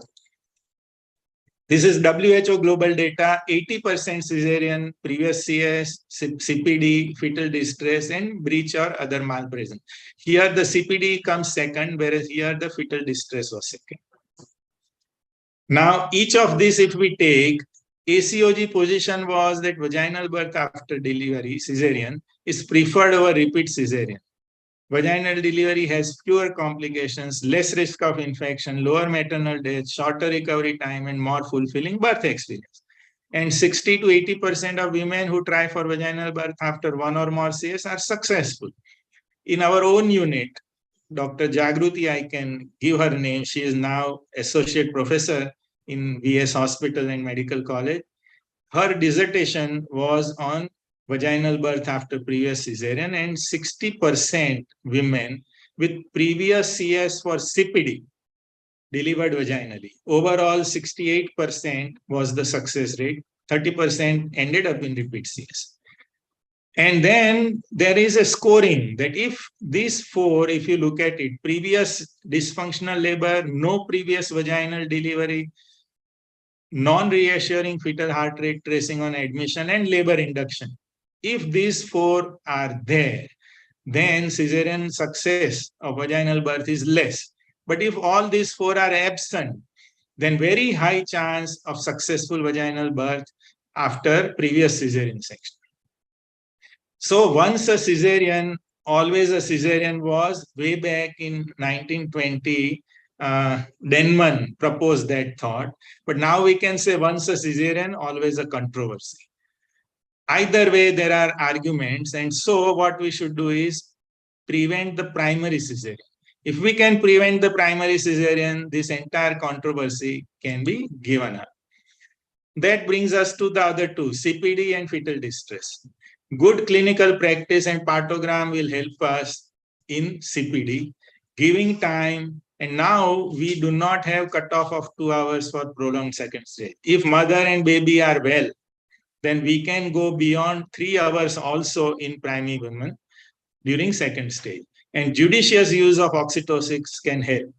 Hydration free movement during labor and intermittent auscultation versus continuous, because if we go for continuous CTG, patient is sleeping on the bed. We cannot allow her free movement. This is equally effective. So if we can look at these three, it makes woman more comfortable in labor and she can remain in the labor room for longer period. Now breech. To prevent one fetal death, 29 cesareans have to be performed in a breech. Very high maternal morbidity with cesarean, because if you perform 28 extra CS, the morbidity attached to that will also have to consider against one fetal death. Between 1.5 to 3 kg birth weight, there is no benefit with this cesarean, but extreme preterm and extreme overweight, where the aftercoming head may get entangled, they are genuine indications. But intrapartum ECV may be the answer. Even if patient is in early labor, if you perform ECV, it can be successful in almost 30 to 40%.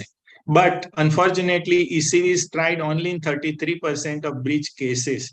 I still remember I changed the medical college hospital about 20 years back, and in OPD, I just asked the resident that let in this particular breech patient, I'll perform an ECV, external cephalic valve. Immediately, the phone calls were given up, and 15 residents came around to see the procedure because they had never seen an ECV. Now, if that is happening in medical college, think about what is happening in private. ECV is something, one of the most successful, or I would say satisfactory procedure, wherein you are converting a breech into a cephalic presentation, increasing very high chances of vaginal birth. Now, other strategies are treatment of cervix with hyaluronidase at term to promote softening. Active management of labor can reduce little bit. Doula support, one-to-one support of nurse or an accompanying person reduces these are all data published in different papers. And Swedish experience I mentioned about. So Victor Hugo mentioned somewhere that ideas whose time have arrived are stronger than all the armies in the world. And reducing cesarean section rate is one such idea. The current interventions to reduce cesarean are two clinical interventions, ECV and VBAC, one psychosocial, one-to-one support during labor, and third is mandatory second opinion, wherein they have found in South America 7.3% reduction in the rates of cesarean. So this is the published data from Lancet, mandatory second opinion to reduce cesarean in Latin America.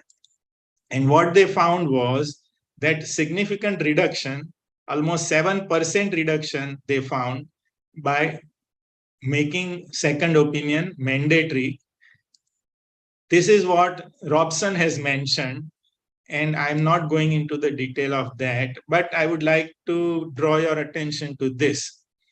Perinatal and maternal outcomes by planned place of birth for healthy women with low risk pregnancy. The birthplace in England National Perspective Cohort Study, and what they found was home delivery versus institutional delivery. The results support a policy of offering healthy women with low risk pregnancy a choice of birth setting, women planning birth in midwifery unit where there is no doctor, and multiparous women planning birth at home experience fewer interventions than those planning birth in an obstetric unit where the doctors are there, with no impact on perinatal outcomes. For nulliparous women, planned home birth also have fewer interventions but have poorer perinatal outcome. So this is for primi, but for multi, they are talking of removing doctors from the caregivers. And this is the data from their paper. If you can see, freestanding midwifery unit where there is no doctor available. Here, doctor is there, but primarily a midwifery unit. This is the home delivery, and this is obstetric unit where doctors conduct the delivery. Regional analgesia, the rates increase significantly. Episiotomy, the rates increase significantly. Cesarean birth, again, as you can see, 5 times more compared to home birth.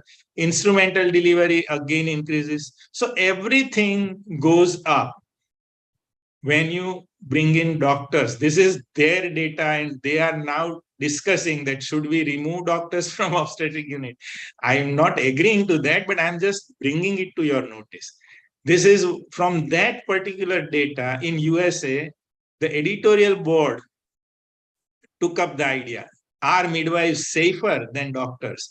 In clinical assessment, that could have implications for US. Britain's NIH and Care Excellence has concluded that it is safer for healthy women with uncomplicated pregnancy to give birth under supervision of midwives than in a hospital maternity ward run by doctors. The reason is doctors are much more likely than midwives to use interventions like forceps, spinal, and C-section, procedures that carry risk and infection and surgical accident. So what I am saying is the cat is out of the bag and the media is now taking up this. Okay. Then this is what they mentioned. Are midwives safer than doctor? How can homes be safer than hospitals? And what implications will the British guidelines have for the United States? That is what the newspaper New York Times in their editorial mentioned this. And another professor, Neil Shah, assistant professor in Harvard Medical School, has also said this, that are hospitals safest place for healthy women to have babies? An obstetrician thinks twice. This is his data. And what he has mentioned is cesarean is a major surgery and has threefold greater rate of serious complications compared to vaginal birth. This includes severe infection, organ injury, and hemorrhage. Repeat cesarean adhesions, altered anatomy, adherent placenta, isthmosil, PPH, and hysterectomy. Nearly half of the CS we do in US currently are unnecessary and at a cost of 20,000 avoidable surgical complications and 5 billion budget-busting spending annually. And this is interesting. He has mentioned obstetricians are hardwired to operate. And too many operations are harmful to the patient. One strategy to fix this might be to change our wiring. Another may be the British way for patients to stay away from obstetricians altogether, at least until you need one. So why I am bringing this to your notice, that the days are not far when we may also see this kind of a situation in our country. So in UK, this was an article published in British Medical Journal. 31% of London female obstetricians with uncomplicated single pregnancy at term would choose an elective CS for themselves. Immediately, another article was published from Holland, and what they found was among all obstetricians in Holland, this was only London, so urban area. This was entire country with a response rate of 67%. Only 8 out of 567 opted for a cesarean in uncomplicated singleton pregnancy. And they then went on to analyze, and they said that in London, they are in tertiary care, where they see very bad cases in ICU. And then they are worried this may happen to me in my pregnancy. They say that send them to rural area and let them see normal delivery is happening very comfortably, and they will change their mind. Then this is NICE on cesarean section. NICE says cesarean section is not available on demand unless clinically indicated. This is about on-demand cesarean. So what about India? In India, there is an accelerating trend in cesarean section births in urban areas, many of which are due to non-medical reasons. Dependency on doctor, fear of pain, fear of fetal distress in labor, religious and auspicious factor. So in summary, I would share that if we want to reduce, first and foremost thing is once we have to acknowledge that we want to reduce, then focus on the 4 commonest indications. Any institution can do this. You develop your own audit system, which Robson has proposed for UK, mandatory second opinion, avoiding first cesarean, peer pressure, the Swedish experience, which I suggested, selecting the caregiver, doctor or a midwife, I do not agree here, cost parity, avoiding the on-demand, and punitive action. Now, why would we have punitive action against doctor? So we are not doing it, but the society is doing it. See, I'll share with you, this is the cost of cesarean versus vaginal birth in United States. All countries you can see, a cost of a cesarean is much higher compared to vaginal delivery to the institution. This is not to the patient. And this is what is happening now. In California, one particular insurance company, Covered California, has recently announced that insurers will not be permitted to provide insurance coverage for hospitals with high rates of cesarean. Specifically, with more than 23.9, that is 24% rate in low-risk women giving birth for the first time, that is primary. If that happens, they will not cover it under insurance. So this is how the society is going to get back to us unless we can logically justify each of our cesarean sections. So my warning is, let us all wake up. That includes me also. Put in place a strategy to reduce cesarean rate. Bring the cost parity between cesarean and vaginal delivery same. Conduct large surveys and document patient demands. Highlight this in public domain. We all have some connections with media. Let us use them and put across our view, because politicians, media, and people all are against us. And it is time that we protect ourselves. Otherwise, another PNDT is brewing in Gujarat. There has been a proposal that each and every cesarean case files have to go to the head of Department of Medical College for a review. Now, if that happens, mind you, it would be a very tough situation for us all, because if that person just tells that this was not indicated CS, we had it. And interestingly, this was a slide by one of our resident doctor during a debate. He said that if a door is open, if a door is tight, like vaginal birth, do you break open the roof or try and enlarge the door and get through it? This was just his funny way of giving an explanation. Thank you very much for patient listening. Thank you very much, sir. It was an excellent talk with great take-home messages. Now I request Gadappa sir for their inputs and views. Thank you, Dr. Parul, sir. It was an excellent talk, because the way you have covered this cesarean section rates different all over the world and in India, then the interventions which you have suggested by giving different studies, really it is eye-opening for us. Because when we are talking on one side that cesarean section rate is increasing, the interventions are very important. And the interventions which you suggested, they really can be feasible and easily implemented at any institution. As you said, that Robson classification and auditing of cesarean, it is must, whether it is a small nursing home, it is a bigger institution, or super specialty. All cesarean has to be audited, and that should be audited in 24 hours by the same consultant, along with sitting with his colleagues. And then monthly auditing can be done. And definitely when we do auditing in GMC Aurangabad also, we have done interventions of giving a birth companion as a part of respectful maternity care. That has reduced our cesarean section in last 5 years to 10%. It was very good. 10%, it was 33%, and it is published also. Secondly, small intervention in the form of inductions, because that is the place that maximum inductions, the success rate is 60 to 80%. So induction in low risk patient has to be 100 times thought of. Then when we are dealing in obstetrics, we are dealing with 80% of low risk patient and 20% of high risk patient. So we can do all our intervention in 80% of the population, where cesarean section can be optimized and good maternal and fetal outcome can be done. So we are doing our maximum trial on low risk patient. And I think intervention in the form of a support, that is a doula or a birth company, is a wonderful thing that is decreasing the rates of cesarean section, that is decreasing the rates of episiotomy, that is decreasing the augmentation and induction. And secondly, alternating birthing positions. This is also giving a big intervention to reduce cesarean section. But really, sir, I am very happy the way you have carried out the lecture. I am really impressed. Thank you very much, sir. Thank you. Regarding this posture, I can again relate a very interesting experience. I hope we have time for 2-3 minutes more. I was posted in Bhuj during earthquake in Kutch. 1 week, 26 January was the earthquake, and 1st of February I was posted there as one of the doctors from government. And we had also a Red Cross Society hospital where also I had to cover up because their doctor had gone out for a few days. And then one of the gynecologist who was working there as a full-time, the Indian gynecologist, he gave a call for cesarean at night.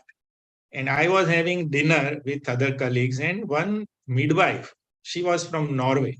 She was sitting with us. We were all taking dinner. She got the message that there is a call for cesarean. She was taking care of that patient since morning, and this was at 8:30 at night. She immediately stopped eating and rushed, asked the patient to get up, and there was a rod hanging in the tent. It was all tent based. And she asked her to hold the rod and pull it towards her and push hard. Within half an hour, she conducted a vaginal delivery. And it was such a red-faced obstetrician who was there, who had sent a call for cesarean section. So change of posture helps a lot. In fact, we should offer various postures to the patient, whichever she's comfortable in. I have found that sitting posture, she is more effective in pushing down compared to reclining position. Yes, sir, that is good. Thank you so much, sir. If I am permitted to say something. Yes, sir. Yes, sir. Yeah. Please. Parul sir, what the experience you told just now with the Norwegian midwifery. Now Srinivas is conducting such kind of deliveries in government medical college since 10 years. He has developed that rod system and the stands to hold, and he is trying to reduce the cesarean section in our setup. We have seen that, and he is very much successful in that. So it is very good. Yes, sir. So yeah, We so are congratulations designed for that.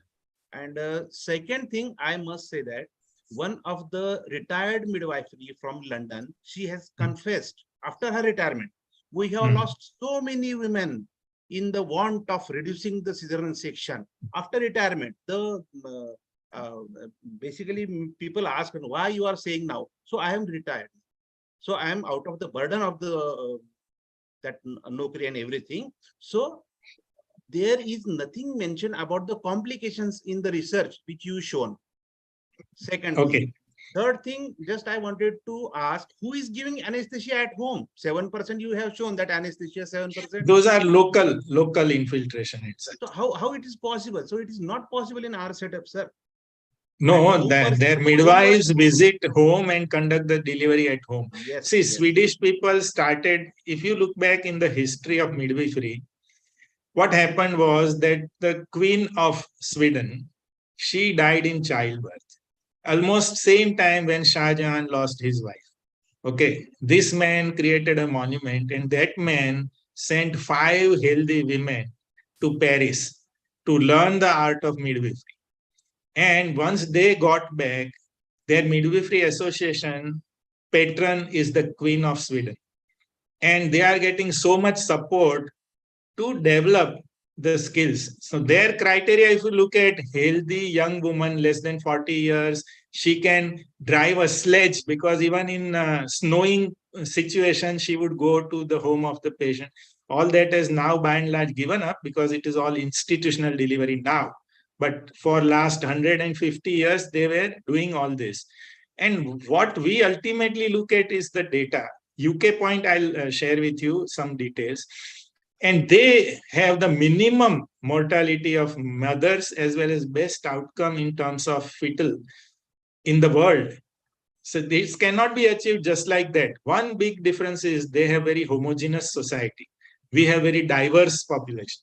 And so different ethnic groups would have differences.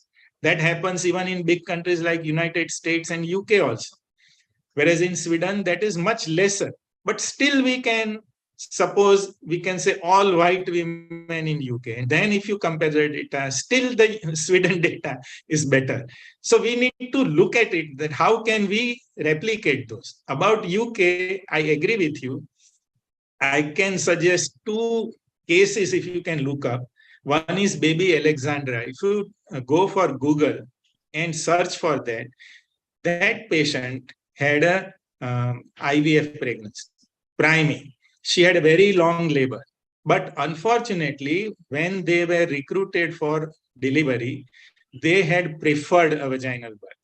Now, the patient was in extreme pain, very long second stage. Her husband was requesting the doctor a lot that please do a cesarean. But they said, you have signed for vaginal birth, we will do that. And after a long trial, they did a mid-forceps delivery. Baby developed spinal cord trauma and died after 36 hours. So these are extreme cases. See, we are talking of overall individual cases. I can share my own case also. The young girl, adolescent girl, was coming to our hospital before marriage. Then she married a man from UK. She went to London. First delivery experience was so bad again. She opted for a vaginal birth. She was sleeping on a mattress in London on the floor because there were no beds available. And after a long trial, she was delivered vaginally and she had divarication of recti. So much effort she had put in. When she became pregnant second time, at 5 months, she called up from UK that doctor promised me that you will do a cesarean. I'm coming to India for delivery. And she came to India. She said she does not want to deliver. So those are stray cases. I do agree. But in their data, these are not hidden. They are published. But in overall figures, we cannot find individuals. So individual cases, I fully agree, are happening even in most advanced situation also. But we already look at the positives of it and try to use them for our purpose. Yes, Dr. Mitra is. I think Mitra, Just one line I want to say, excellent. I think Dr. Parul, your lecture was fantastic. Some of the dialogues I just want to repeat so that all of us can remember. Abdominal episiotomy, that was a good one. And once this is there in second time a controversy, I agree with you.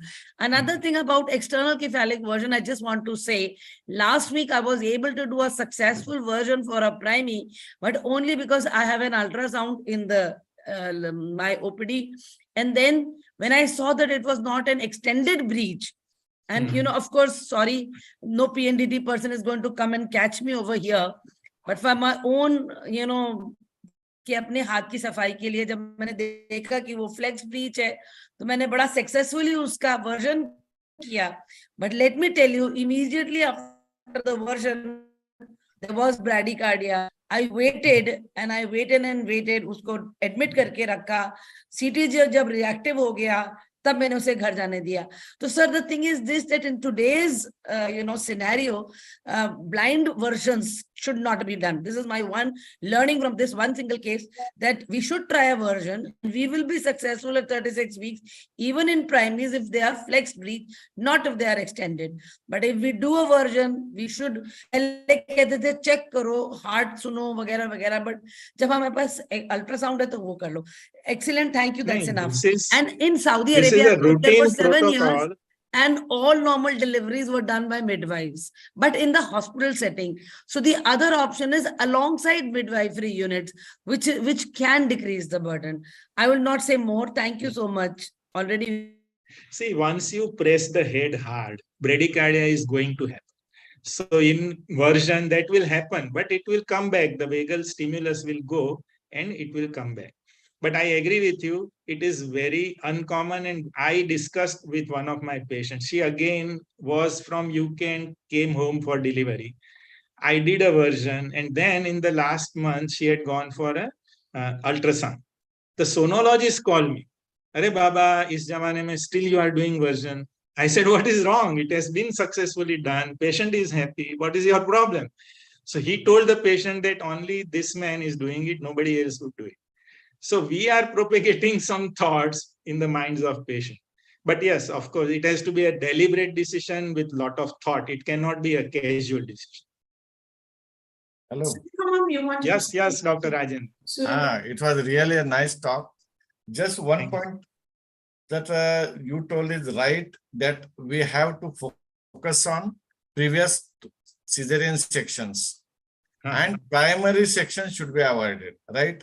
But you told ki VBAC. See, now this is the era of Consumer Protection Act. So VBAC and breach, I think private, not only private, but now just see, they are taking and they are means pulling even government obstetricians also in Consumer Protection Act. So this is, as you told, right, that politician, media and people, So too many string doesn't mean anything. So we have to fight on that. That doctors should be obstetricians should be excluded from the list of Consumer Protection Act. If That is not going to happen, they will unfortunately. exclude, it doesn't mean that we will act right. Really. Exactly. See, since 20 years, I have not done any cesarean section, or I have not done any admissions of eclampsia, because 2-3 results are there. There are too many results now. If you don't have facility of ICU, how can you admit eclampsia? These are the things, and I think this should be focused on. Primary section reduction should be there. No doubt there are people, they are doing cesarean sections. No, this is a bad obstetric history. We have to do. Now, this is conceived by infertility treatment. We have to do. That is also wrong. But unless and until Consumer Protection Act should not be removed and protection should not be there for doctors, this will not go down. May I say something here? We are doing our duties. No, See, no, we I'll are tell doing you. our duties. We are telling. We need to develop strategies for countering this aspect. We need to document this, that this is the data which shows that in a breech delivery, this is the problem. And that is why we are doing cesarean. And that has to come from institutions, recommendations. Then we will be protected in doing repeat cesarean. We can also have strategies, put it on paper and share it with patient, that this is how as I said, we should have some connections with media and put across our point of view also in media. In newspaper, we should write article on that effect, that Sir, you are people right. think this. But Judiciary and Consumer Protection Act and Judiciary and Consumer Forum, they are not at all concerned with the data. Just now the case in Satara for the breech deliveries, now they applied 302. No, I'll tell you. 302, section 302. How can doctor? No. It is wrong. This is how police mentality so, is. See, this is Parul sir, it is not judiciary in medical practice. The High Court just said why you are not applying 302. Police done. See, in that case, police has applied 304, 300 and other charges, and they went to High Court, and High Court suggested to apply 302. This is interference of High Court. High Court should not interfere in judiciary, and we should stress upon. Now elections are there. Everybody should tell each and every candidate, whether from BJP or Congress or Janata Dal or anything. See, these are our demands. Unless and until we put our demands, it will not suffice. Sir 40,000 लोग भी sir के बल खड़े हो जाएंगे अभी। आप देखो, ये जो है ना, मित्रा मैडम खड़े नहीं होते, वही तो प्रॉब्लम है ना। कोई फायदा नहीं है, अभी टॉक करते हैं ना। नहीं, टॉक है, मगर now these elections are there and all you are there. You are from Haryana, from Gujarat, from Maharashtra, and all. Yes, Sureka is waiting. Sureka is waiting. So now we should decide the strategy. It doesn't mean we are protecting doctors, but now this is time. Okay, thank you. I know, I agree with you, sir. You are very right. Because आपने कहा था ना, labour room में बैठ जाए तो कोई नहीं कर सकता, सब जनों को पता चलेगा कितना डिफिकल्ट होता है. Exactly. Yes. So we are telling journalists, you come over to delivery room, we will take permission, but stay there for 24 hours. Then you will come to know the problems of doctors, midwives, and patients also. Very true.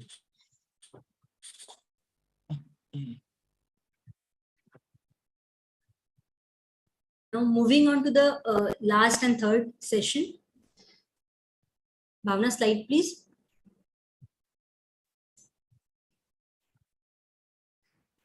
Our third session is on complications post-cesarean section, case-based discussion.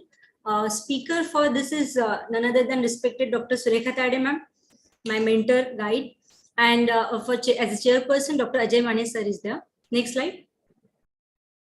Jayaji, we can skip this. We are already late, so skip this. Yes, please. Next slide, please. Thank you. We will also skip this with the permission of Surekha. Please skip this. Yes, thank you, thank you. Basically, complications she is going to elaborate everything because I don't want to enumerate that again. Adhesions, placenta, kerata rupture, and gossipobama, thrombosis, and whatnot, many things. But I just wanted to say one sentence. Surekha is a perfect teacher. She's a real academician and one of the best knowledgeable person I know. And one of the most important sentence from her biodata is she is our friend, basically. Okay, jokes apart, but she is very knowledgeable and we are very much eager to listen from Surekha that she is working in a very reputed medical colleges since many years. So I request Surekha to please continue with her lecture. Thank you very much. And is my slide visible? Not yet. Not yet started, Okay. but Surekha Thade has started screen sharing. We can see the sentence only.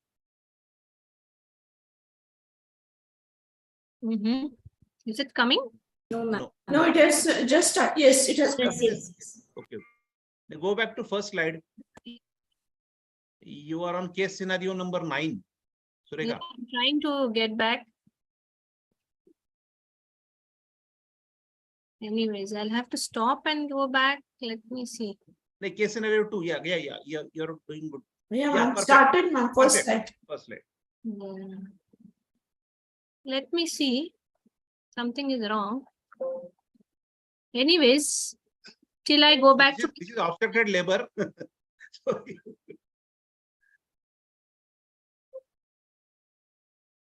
this is obstructed labor of PPT.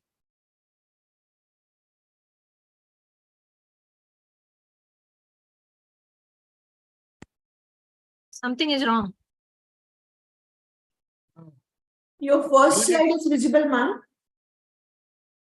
Is it visible? Yeah. Yes, We ma'am. can see that. Title slide. Yes, We can yes. see that. This is second, no? No, it is over showing that. Yeah, I don't know why is this happening. Let me stop share. Okay, you do it once, stop share, and then I can start it. Yeah. There is something coming on my screen that there is low system resources. You stop sharing and I can start sharing. I have stopped sharing, but I don't know what my laptop. Now I can share. Yeah, We can't see you now. yeah, that's what. The system resources are poor. Anyways, I would just like to say that after listening to Dr. Parul, I'm feeling so overwhelmed. You know, the type of presentation he has made it was awesome. So with that, I would like to just go ahead with my topic, and that is cesarean section complications. And specifically, I'm going to deal with, so is it, I don't know why the slides are overshadowing each other. The second slide is also showing, isn't it? No, but now we can't see your slide. Yeah. Right. Anyways, You change the slide, na? You Let me- change. Anyways, my topic is post-cesarean section complications, and it is a case-based discussion. And I'm going to share some cases from my armamentarium.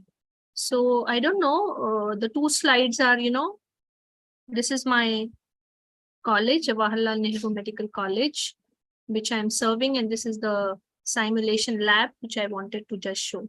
I don't know, the slides are not moving. Moving for you people? No, only the first slide is being seen. No, ma'am. Now, Now- second slide. Yeah. Okay. Now, Yes, Yes, ma'am. so again, I would just like to start with what Dr. Parul had said, that cesarean section is a life-saving procedure and has significantly reduced the maternal and neonatal mortality when medically indicated. So that's important. However, over the years, we are seeing a rise in C-section. Dr. Parul has very nicely shown the data. This is the NFHS data where we are seeing a rise from 8.5% to 21.5%. However, when we analyze our own data from India, we are seeing cesarean section as 50%, and if you look in the private sector as high as 80% or so, the C-section rates are seen. So in the coming years, we are predicting that cesarean section is going to go beyond 60%. And in fact, we do not have much comprehensive data in this respect. If we look at the complications, and rightly, if you look at both the vaginal and the cesarean section complications, I'm not going to go into data which one is better and which one is not, but there are certain complications and which are divided into maternal or fetal, immediate or late, intraoperative and postoperative, and anesthesia related. I was told to talk about, mostly the post-cesarean section complications, and I'm going to base my talk on those. How common is it? Of all births, nearly 30% will experience one or more major complications. This data is from United States, which shows that 76 in 1,000, that is 7.6% of the cesarean section will be associated with at least one of the 12 important complications. However, if you look at the absolute complications, the rates will vary widely across hospitals and also depending on what is the risk stratification of the patient. So if we compare low, middle, and high resource hospitals, then the data will vary. Risk is generally higher in an unplanned C-section as compared to a scheduled one. And of course, a second stage cesarean section will be generally associated with higher maternal composite morbidity as compared to a first stage cesarean. Now, these are certain classification. Actually, the classification on complications is not available. However, if we stratify, then we have certain complications which are common, such as infections, surgical site infection, endometritis, hemorrhage, the PPH, hematomas, blood clots, that is your DVT, and the pulmonary embolism, organ injuries, more commonly bladder and bowel, post-cesarean adhesions, pain and discomfort, wound dehiscence, GI issues like ileus and obstructions, some anesthesia-related complication. I need a minute, please.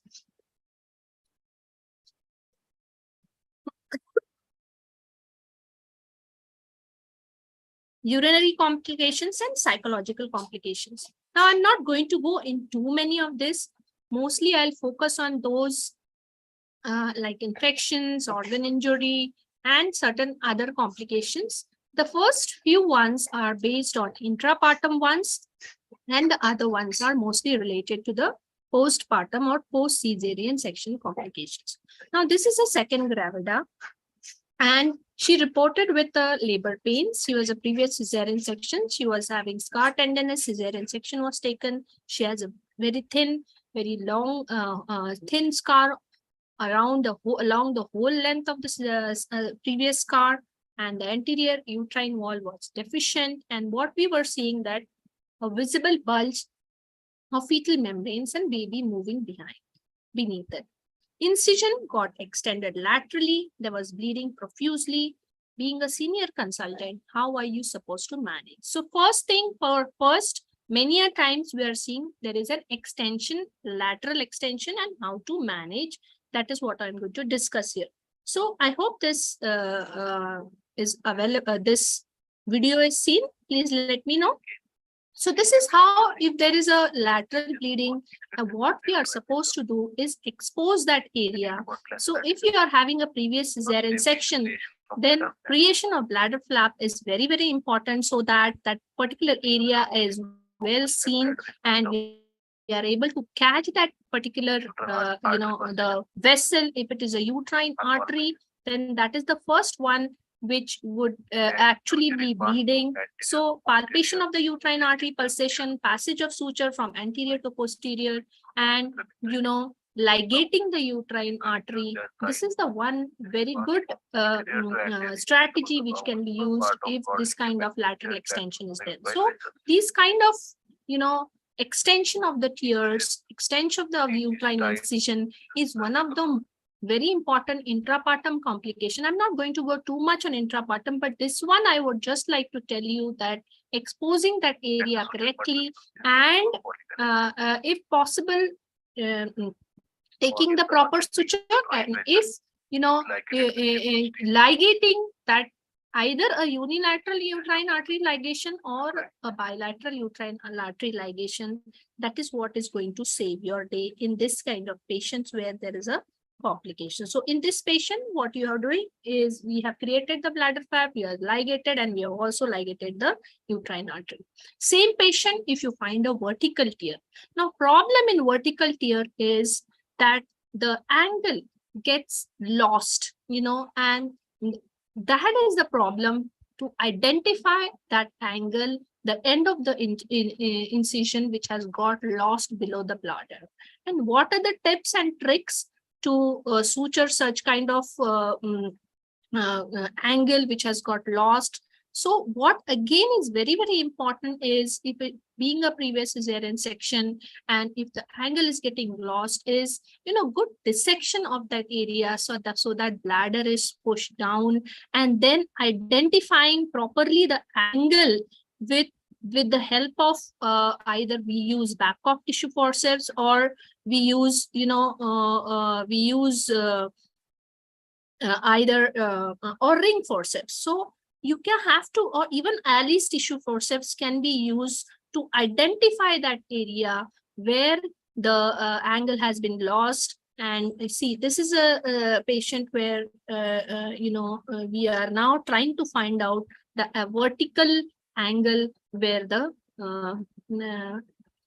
see, this is how we have now caught hold of the area, the lacerated part of the, and then once you go to that angle, many a times you may not find the end of the incision. So whatever is seen in front of you, what we can do is take a suture there, and of course, once you tie the knot there, we can pull on the thread, and then we can go below the and suture. So this is very that when you have tears intrapartum, you have a good surgical skill, good assistance, and exposing that area where the incision has been extended, and properly guiding your suture and knots there, that is going to take care of the hem. So these are the two cases. Now, a 25-year-old previous cesarean section emergency LSCS was done for contracted pelvis. Post-operatively, after 4 hours, there was increasing pallor, tachycardia, and hypotension.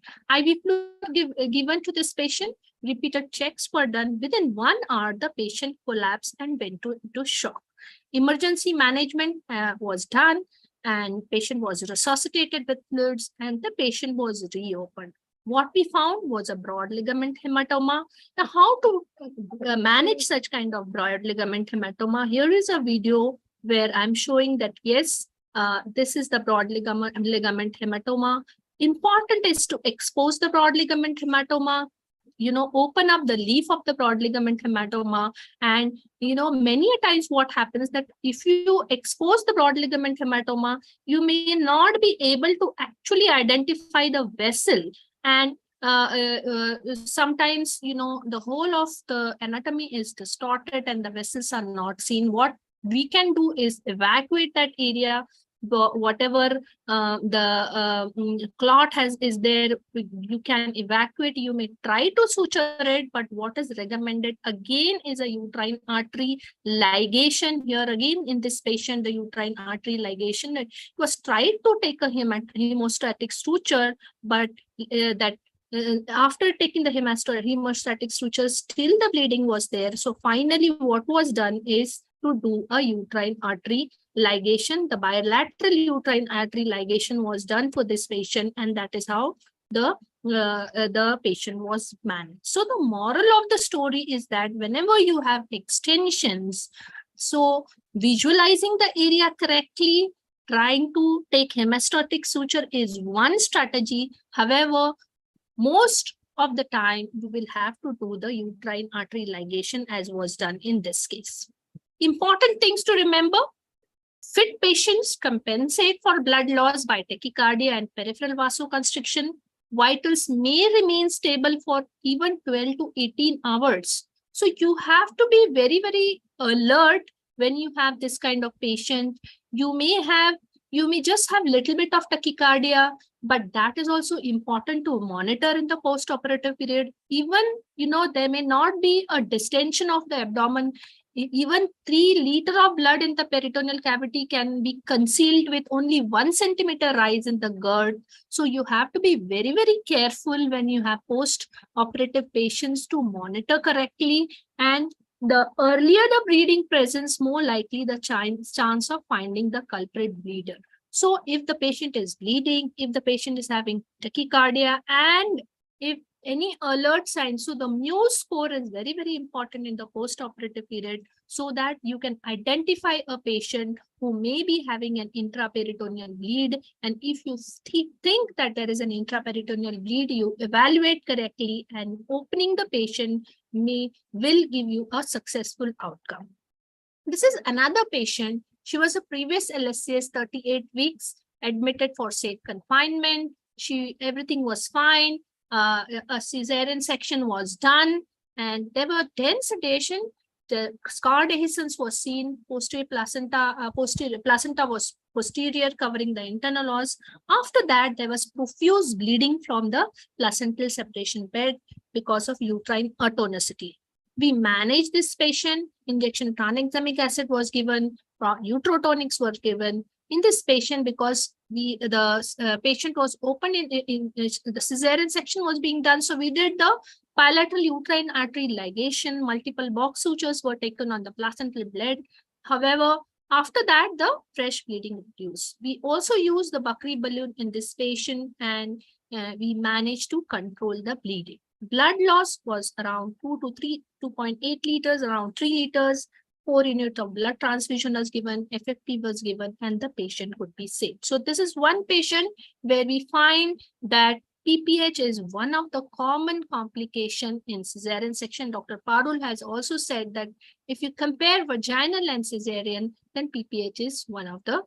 This is another patient. She was deaf and mute, referred to us after a hysterectomy was done for this patient for PPH. The LSCS was done for PIH. After that, she bled, she had PPH, and she had a hysterectomy performed. On admission, she was pulseless. The PP also was not recordable. Hemoglobin had dropped down to 2 grams. Her INR was raised. Platelet was low. Fibrinogen was 45. And she was in hemorrhagic shock, as you can see in this patient.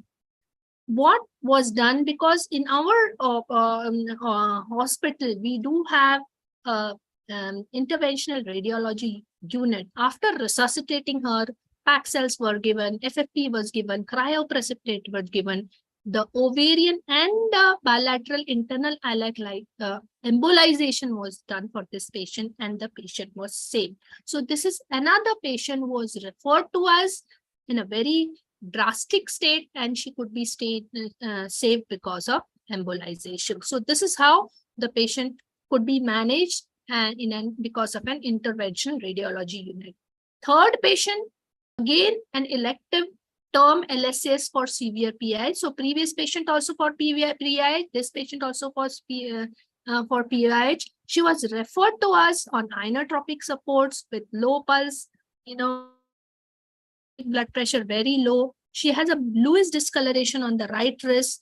Large mass was felt in the anterior abdominal wall with no active vaginal bleeding. What we suspected was a rectus sheath hematoma in this patient. And, this patient was also having a very low hemoglobin of 4.2 gram. INR was 2.8. Lactate, as you can see here, she's having acidosis. We had made a provisional diagnosis of hemorrhagic shock with severe acidosis, and we managed the patient.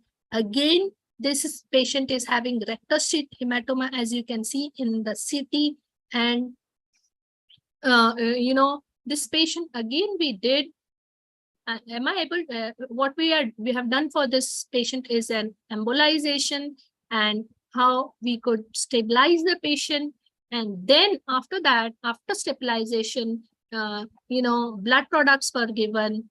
after that, we did. So first we did the embolization, and after that we did the laparotomy for this patient, and we managed the rectus sheath hematoma and the hemoperitoneum in this patient.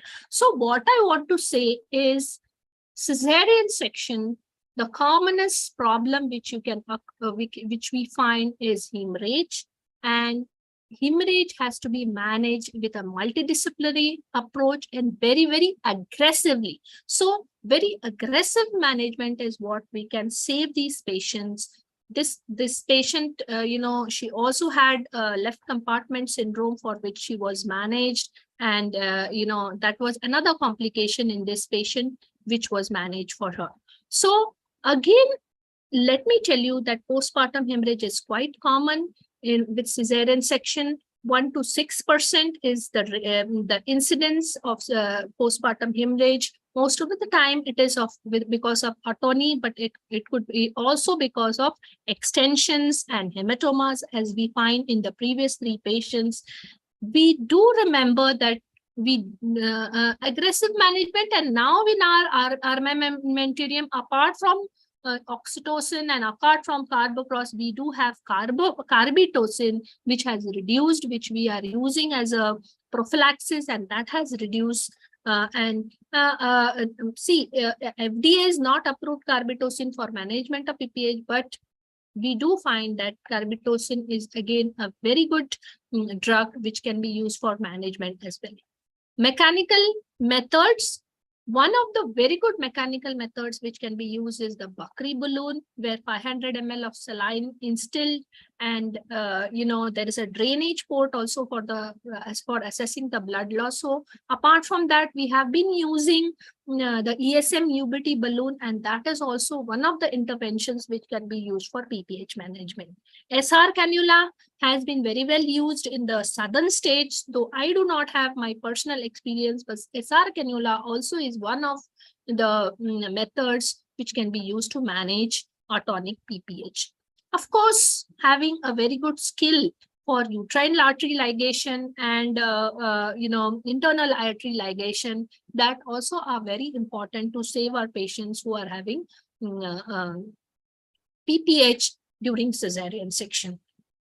When you are talking of fluid management, it is always important to recommend crystalloids when you are resuscitating, because if you use colloid solutions, there is a high mortality in colloid group. So what is recommended is crystalloids. Consumptive coagulopathy may set in if you do not resuscitate and do not replace the blood very well. So rapid replacement of blood and clotting factors are very, very important with 2 large bore IV set for these patients. So goal is rapidly transfuse. Maybe you will need a transfusion protocol where 2 to 4 units of packed RBCs are rapidly transfused. So you have to avoid the consumptive coagulopathy. What we have seen is using vitamin K, because various coagulate factors are vitamin K dependent. So vitamin K is also very important to use when you are managing these patients. Blood and blood products. So massive transfusion protocol that has to be in place in your own institute so that you can rapidly 1:1:1. That is the ratio which is being used for massive transfusion protocol. So apart from your packed RBCs, the fresh frozen plasma and platelets, this should be available, and that can save your patients. Now we are coming to recombinant activated factor 7A, which has been recommended for managing massive hemorrhage, especially when the oxytocics have failed. So because this is best in patients where, there has been a massive hemorrhage. So recombinant activated factor 7 is, though the cost is high, however, it has a very good result, and refractive PPH can be very well managed with the recombinant activated factors. So that was about PPH, and I'm going to go to the next complication, and to narrate that, I have to reflect that I have this patient where the cesarean section was done for an intrauterine fetal demise. The bladder was drawn up and adherent to the lower segment, and we did keep a indwelling catheter for the patient. For this case has been shared to me by Dr. Mitra, and this patient had an incontinence of urine on 4th post-op days. If the patient is having incontinence of urine after doing a cesarean section, definitely we fear that there could be a VVF or vesicovaginal fistula. So in this case, do you think bladder integrity should have been checked intraoperatively? Definitely. If you're having a fear that there may be a bladder injury, it is very, very important that you do a intraoperative check, because managing a injury, a bladder injury, on table bladder injury, much easier than detecting post-operatively and then reopening the patient. So what about how to manage? Can you do it on yourself, by yourself, the repair, or should you seek help of urologist? Again, that depends on which setup you are. If you are in a private setup specifically, then it is very good that you should take a urologist with you and suture. Even in an institutional setup, though you may know the suturing, self-suturing of bladder, our generation, they very nicely can repair, but it is good to have either a surgeon as a standby or a urologist, whoever is available. It is very important that prompt recognition intraoperatively, so as to prevent the fistula formation. Methylene blue test can let us know about the lead and tell us the location, extent, and proximity to the trigone and the ureter. You will have to rule out the ureter involvement. And of course, if it's a simple bladder injury, you can do a cystotomy closure yourself.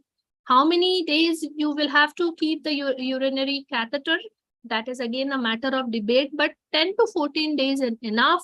In your patients where you have done there was a clean cut and you did a intraoperative repair. If you want to know about the steps, of course, identifying the margins is very important, because sometimes the margins again getting lost and there may be a hidden invagination. Delicate tissue handling is important, avoiding electrocautery, having a tension-free suture. So for that, good dissection is important, so that you can nicely suture 3 layers, even 2 layers, if done well. And of course, using fine suture material 3-0 or 4-0, and of course 7 to 10 days of indwelling catheter. That is what is enough actually in a however, if there is a injury because of obstructed labor, probably we will have to keep the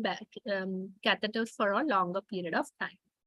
So that was about a bladder injury. Next patient I'm going to talk about is this patient who was a previous Lscs. She had an uneventful cesarean section with no unusual adhesions. Patient was discharged on day 3. 12 hours later, she rang up the consultant from the home that she is having pain and vomiting. She was asked to return to the hospital. After delay of another 4 hours, patient returned to the hospital. She was having tachycardia. She was uncomfortable. There was fever, and there was an abdominal distension, and patient was having the abdomen was tender to touch. So how do we investigate such kind of patient? We manage the patient by doing the labs. We did an X-ray. There was gas in the diaphragm, and the working diagnosis was peritonitis with gut perforation. We did a laparotomy. There was a cecal injury, and colostomy was done. However, we have to remember that if you are having this kind of patient, more important is how to predict and how to prevent. And if you cannot, and if the gut injury has already occurred, then how to investigate and do an early diagnosis. So in a previous cesarean section, to avoid injury to the bowel, it is very important to anticipate. And if there are adhesions, you should be alert that there can be a bowel injury. Vigilance intraoperatively is very, very important, because if there is a gut injury, best management is on table. Like a bladder injury, best management is on table. And if detected late, of course, there will be medical or legal problems. So managing it with the help of a surgeon and early detection of such kind of though I think that in a gut injury, patient does land into a huge morbidity because it usually isn't picked up very easily. And this patient did have tenderness, did have distension, which led us to the diagnosis, and she could be managed. So of course, counseling the patient, because colostomy wound, there is always a problem that she may go and sue us, and there may be a medical legal problem in this patient. So now I'm coming to another case where so this is my last case, I think. 34-year-old, second gravida, previous Lscs, 37 weeks gestation. Her BMI was high. She was having gestational hypertension. Elective cesarean section was done for this patient. Post-operatively, the patient's vitals were stable on day 1. She was started on thromboprophylaxis because she was having obesity. However, on day 2, she had breathlessness while walking. The respiratory rate was high. The SpO2 started falling. And then this patient, of course, then we started thinking what could be the problem. Now, in this patient, the differential diagnoses were many. But because in such kind of patient, it is always important to have an anesthetist or a physician. Or what I'm talking of is a multidisciplinary approach, because this is a patient who is obese, who is hypertensive. There is always a possibility that she may be having a pulmonary embolism. Though we started her on thromboprophylaxis, this patient did have sinus tachycardia. The ABG, as you can see, the pH is rising in this patient. D-dimers are also 3,900. She had a D-dimer was on the rise. So she was shifted to the ICU with multidisciplinary approach. We gave her oxygen, IV antibiotic. The thromboprophylaxis dose actually was we gave a higher dose to her, 0.6 ml per BD. And this patient, when we did the CTPA, there were patchy areas of ground glass opacity in the posterior segment of the left upper lobe with superior basal segment of the lower lobe. So features likely suggestive of acute pulmonary thromboembolism was seen in this patient. We started her on treatment, and she could be managed with a multidisciplinary approach. On day 5 of the post-operative day, her PT-INR became normal. We continued her Clexane for 10 days. She was started on acetrom 2 milligram OD on the 7th day, and later she was discharged. So this is another very important problem where pulmonary embolism is one of the problems which can occur in your cesarean section patient. In fact, we have seen patients who have just collapsed, and this patient was very lucky to be saved, but many a times pulmonary embolism, if not diagnosed and managed well, can lead to maternal mortality. So these are the symptoms: shortness of breath, chest pain, irregular heartbeat, excessive sweating. And we should be aware that there are certain factors which can lead to higher risk of pulmonary embolism, like high blood pressure, obesity, previous the long surgery, sedentary lifestyle, patient on high dose of estrogen, and family history. See, so hypercoagulable states, these are important risk factor for pulmonary embolism. What investigations we should be doing? Of course, a multidisciplinary approach, chest X-ray, ECG, blood gas analysis, Doppler of the lower limbs. That's very important. And if available with you, a CTPA and D-dimer. Treatment, of course, is anticoagulants as given to this patient where the clot dissolves.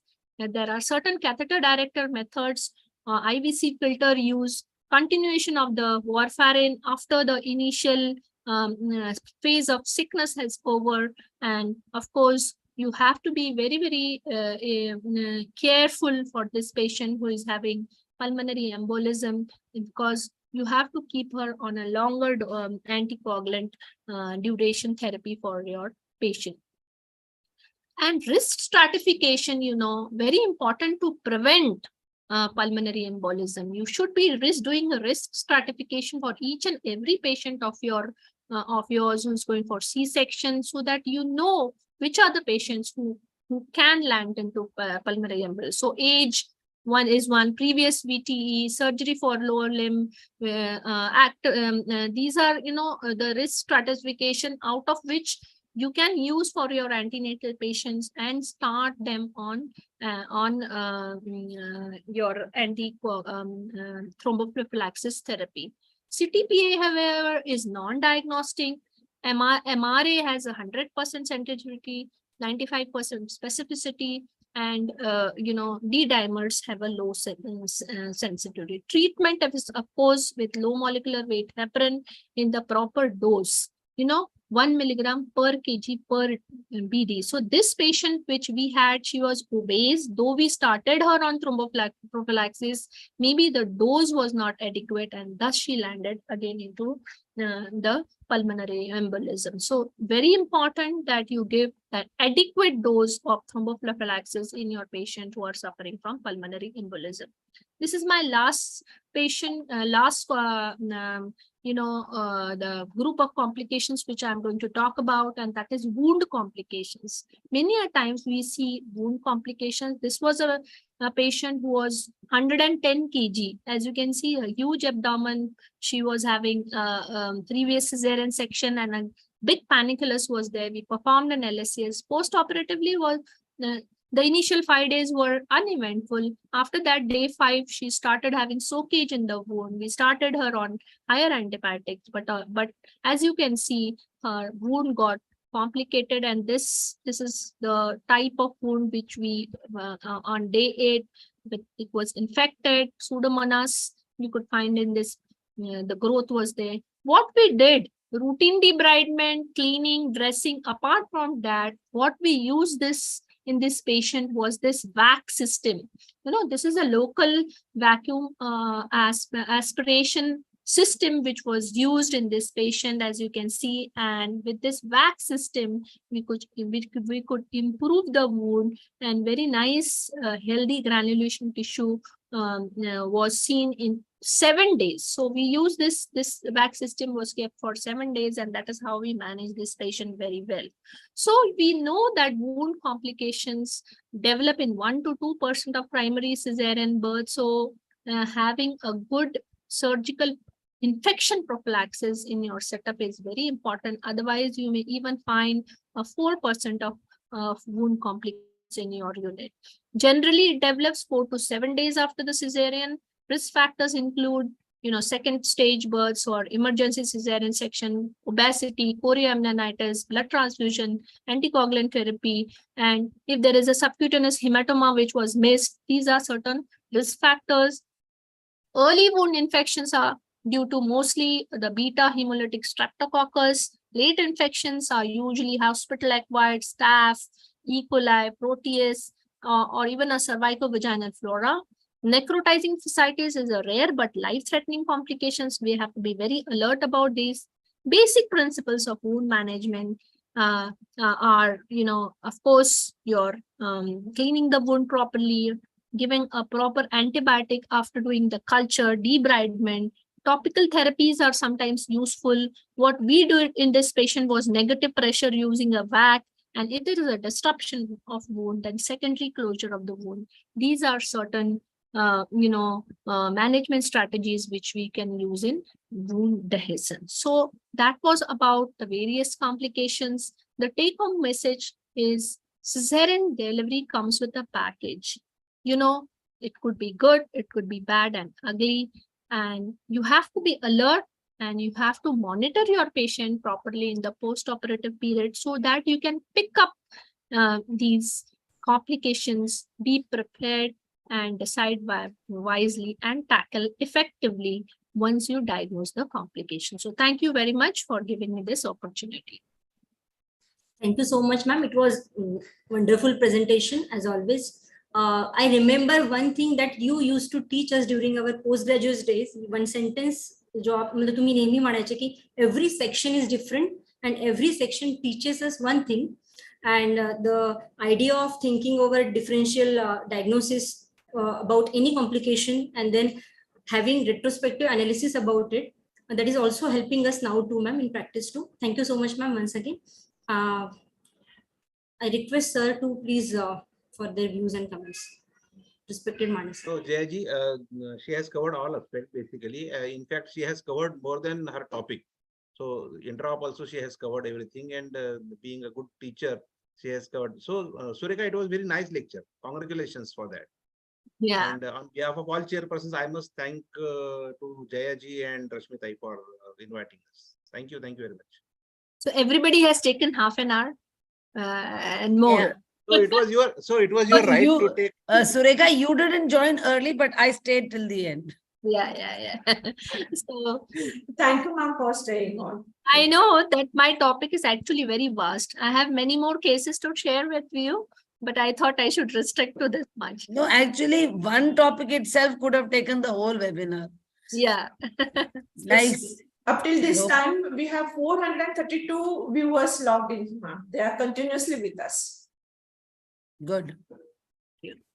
Dr. Parul, your lecture was very nice. Really enjoyed it. Always. What I want to say is that, even at late stages of life, you can learn something new. So when I passed out from medical college, we were never doing Patwardhan, but during my journey in Foxy, learning, and now as chairperson, I was able to, put so many things together. And, it has helped me. So I think cesarean section, we should never take it lightly. Never. Every case. Sureka madam, but So one even a sentence- low risk case, Sureka we madam, have one seen. sentence Everything was is very fine. good. Next day patient collapses. That we have seen. See, when we were residents, we used to feel that our Mundroker technique with transverse incision is ultimate. Nothing new can come in the cesarean section. We used to debate whether a vertical cut or a pen and steel incision. And then everything changed. We stopped suturing the peritoneum. We stopped putting in the mops inside the abdomen. Okay. We stopped, in fact, 2 layers also. Locking we removed. Cohen incision was introduced. So many things different came in. And that is, I believe, the beauty of clinical medicine, that you have to keep your eyes and mind open to change. I'm not saying change every day, but you have to keep them open and be receptive. Sometimes one of our teachers very beautifully said this. She said that all my life I have worn sari. And now if you bring in an evidence better, I'm not going to change, but I'll not stop youngsters from wearing skirts. Okay. Good idea. Your dialogues are very nice. Our teachers always said, very like what you were saying, na, optimizing cesarean section. So our teacher used to, we had 2 professors who were very influential. Our one teacher used to always say, कि तुम्हारा fetal distress कैसे indication बन सकता है? Why have you allowed the baby to go into distress? What were you doing? क्या कर रहे थे?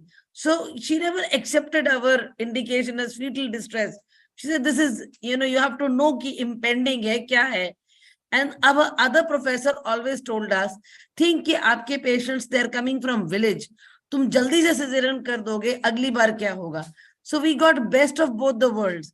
Ki if you have to do a cesarean, it has to be timely and correct indication that you justify. What Robson is saying, and I agree with you, Dr. Parul, कि एक जो हमारा आंख मूंद करके दूसरों की चीजों को ले लेने का एक तरीका है, that is not right.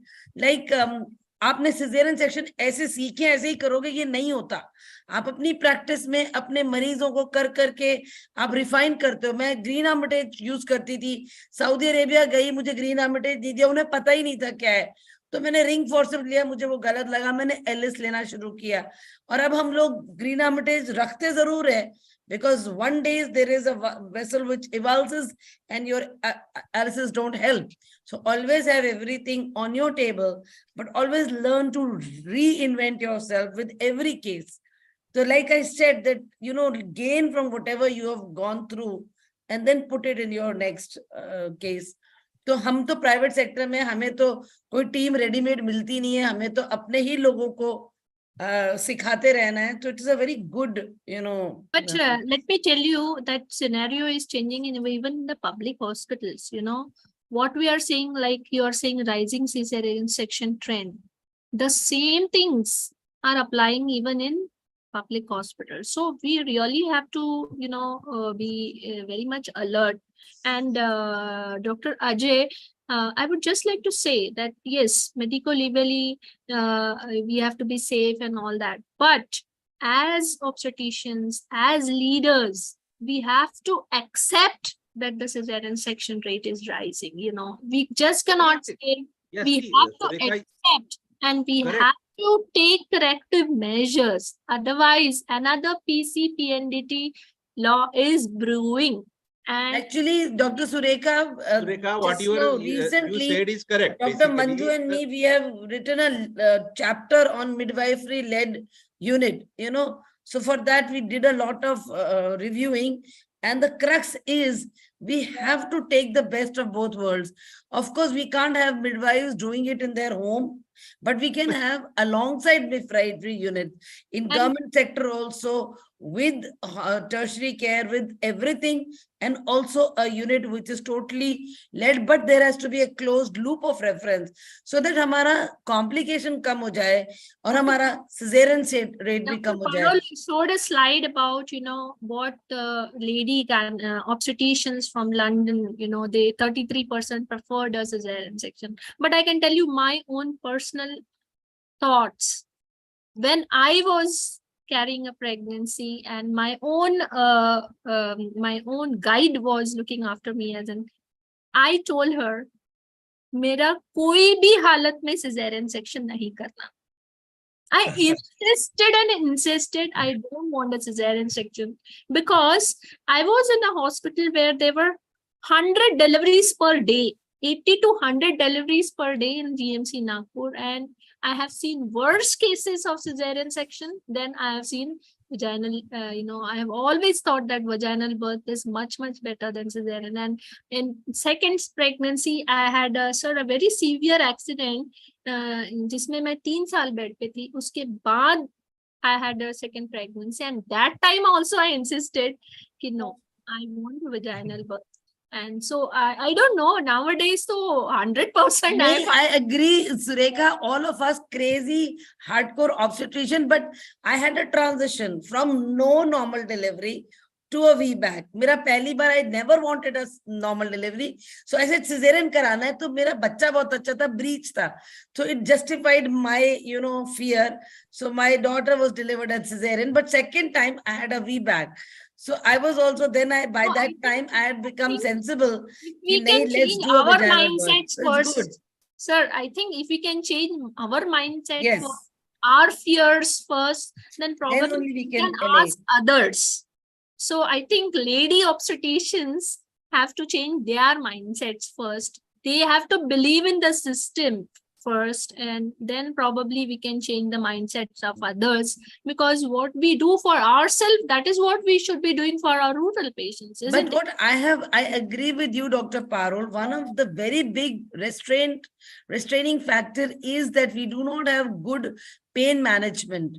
Yeah. We used to use pethidine very freely in our residency. Even for my own delivery, VBAC, if I hadn't taken pethidine, probably I would have given up earlier, because pain is something which makes the patient go fearful. And when the patient is fearful, the obstetrician also becomes nervous. So two things. One is pain management. Second is, sir, I don't agree with 3 hours in second stage. Now, even if the whatever, the Western guidelines may say, हमारे यहाँ कोई सास, कोई मरीज, कोई husband allow ही नहीं करेगा. And second stage use of syntocinon has to be very, very well monitored. We have to know that the mother is insistent, she will push. If the mother gives up in second stage, better to do a cesarean early in second stage than to push her with syntocinon and get stuck with instrumental delivery or anything. So these are my learning things from my own practice. Yes, sir. I am waiting to hear you. You are talking of second stage. I recollect one beautiful paper published in UK that cesarean in second stage of labor is a different ball game than other cesarean. Definitely. And they have surveyed and found data that even senior registrars were uncomfortable doing a cesarean during second stage, and the complication rates were very high. So they have now put in a system that second stage cesarean, a consultant has to be present in the ward. Sure. It's So the it is a different ball game altogether. So second stage, be it vaginal birth or be it cesarean, both are going to be difficult. Okay. But you have to use your clinical judgment that whether this particular baby is going to be delivered vaginally or there are going to be complications, and make your decision. But with epidural and with other things, the 2-hour guideline, to follow it strictly, may end up in more cesareans, which may not be necessary. So if mother's well-being is there, pulse BP are good, hydration is good, she is comfortable, and if baby's heartbeats and everything is fine, you can still wait further. That is the only point I wanted. But it is all individual. We cannot make hard and fast guidelines on everything. Yeah. Ultimately, every laboring woman at that point of time, antenatal में कहेंगे doctor साहब normal delivery कराना, first stage में करेंगे doctor normal कराना, second stage से पहले एकदम हाथ खड़े कर देंगी. And I always tell my patients, ठीक है, हर बच्चा चाहता है मैं आईआईटी कर लूं, हर बच्चा चाहता है मैं एमबीबीएस कर लूं, पर उतनी मेहनत करनी पड़ेगी. You have to go through the rigours of studying hard, taking exams, तब बन पाओगे. तो लेबर के लिए you have to be mentally prepared, be happy about it, don't be worried, don't start crying. So we have to do it multiple levels, but it's a fantastic, as Sureka said, if an obstetrician is convinced that obstetrically normal delivery is possible, we are usually able to, achieve the goal. But sometimes They wants patients to just go. give up. We can't then. Thank you. Very I true. think it's a big discussion, and Dr. Rathi, we also are having.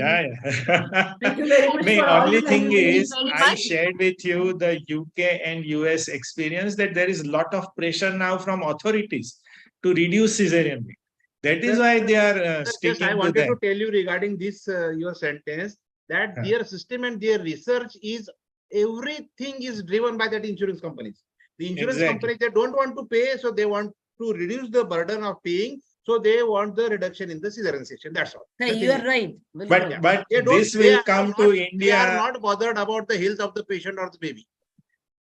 See, this is unfortunate, but it is coming to India within next 5 years. Let So us we'll see. fight against that, sir. We'll fight against that. Sir, पर एक बात बता सकती हूँ कि आपको India क्या की लगता है सर, और किसी जर्नलिस्ट चीज लोगों में को बहुत प्रोग्रेस समझता है होना क्या? हो, जर्नलिस्ट लोग हैं ना सर, मेडिकल सर्वाइकल उसमें कॉम्प्लिकेशन में we are actually we are going to rule the roost because our doctors are much more hardworking.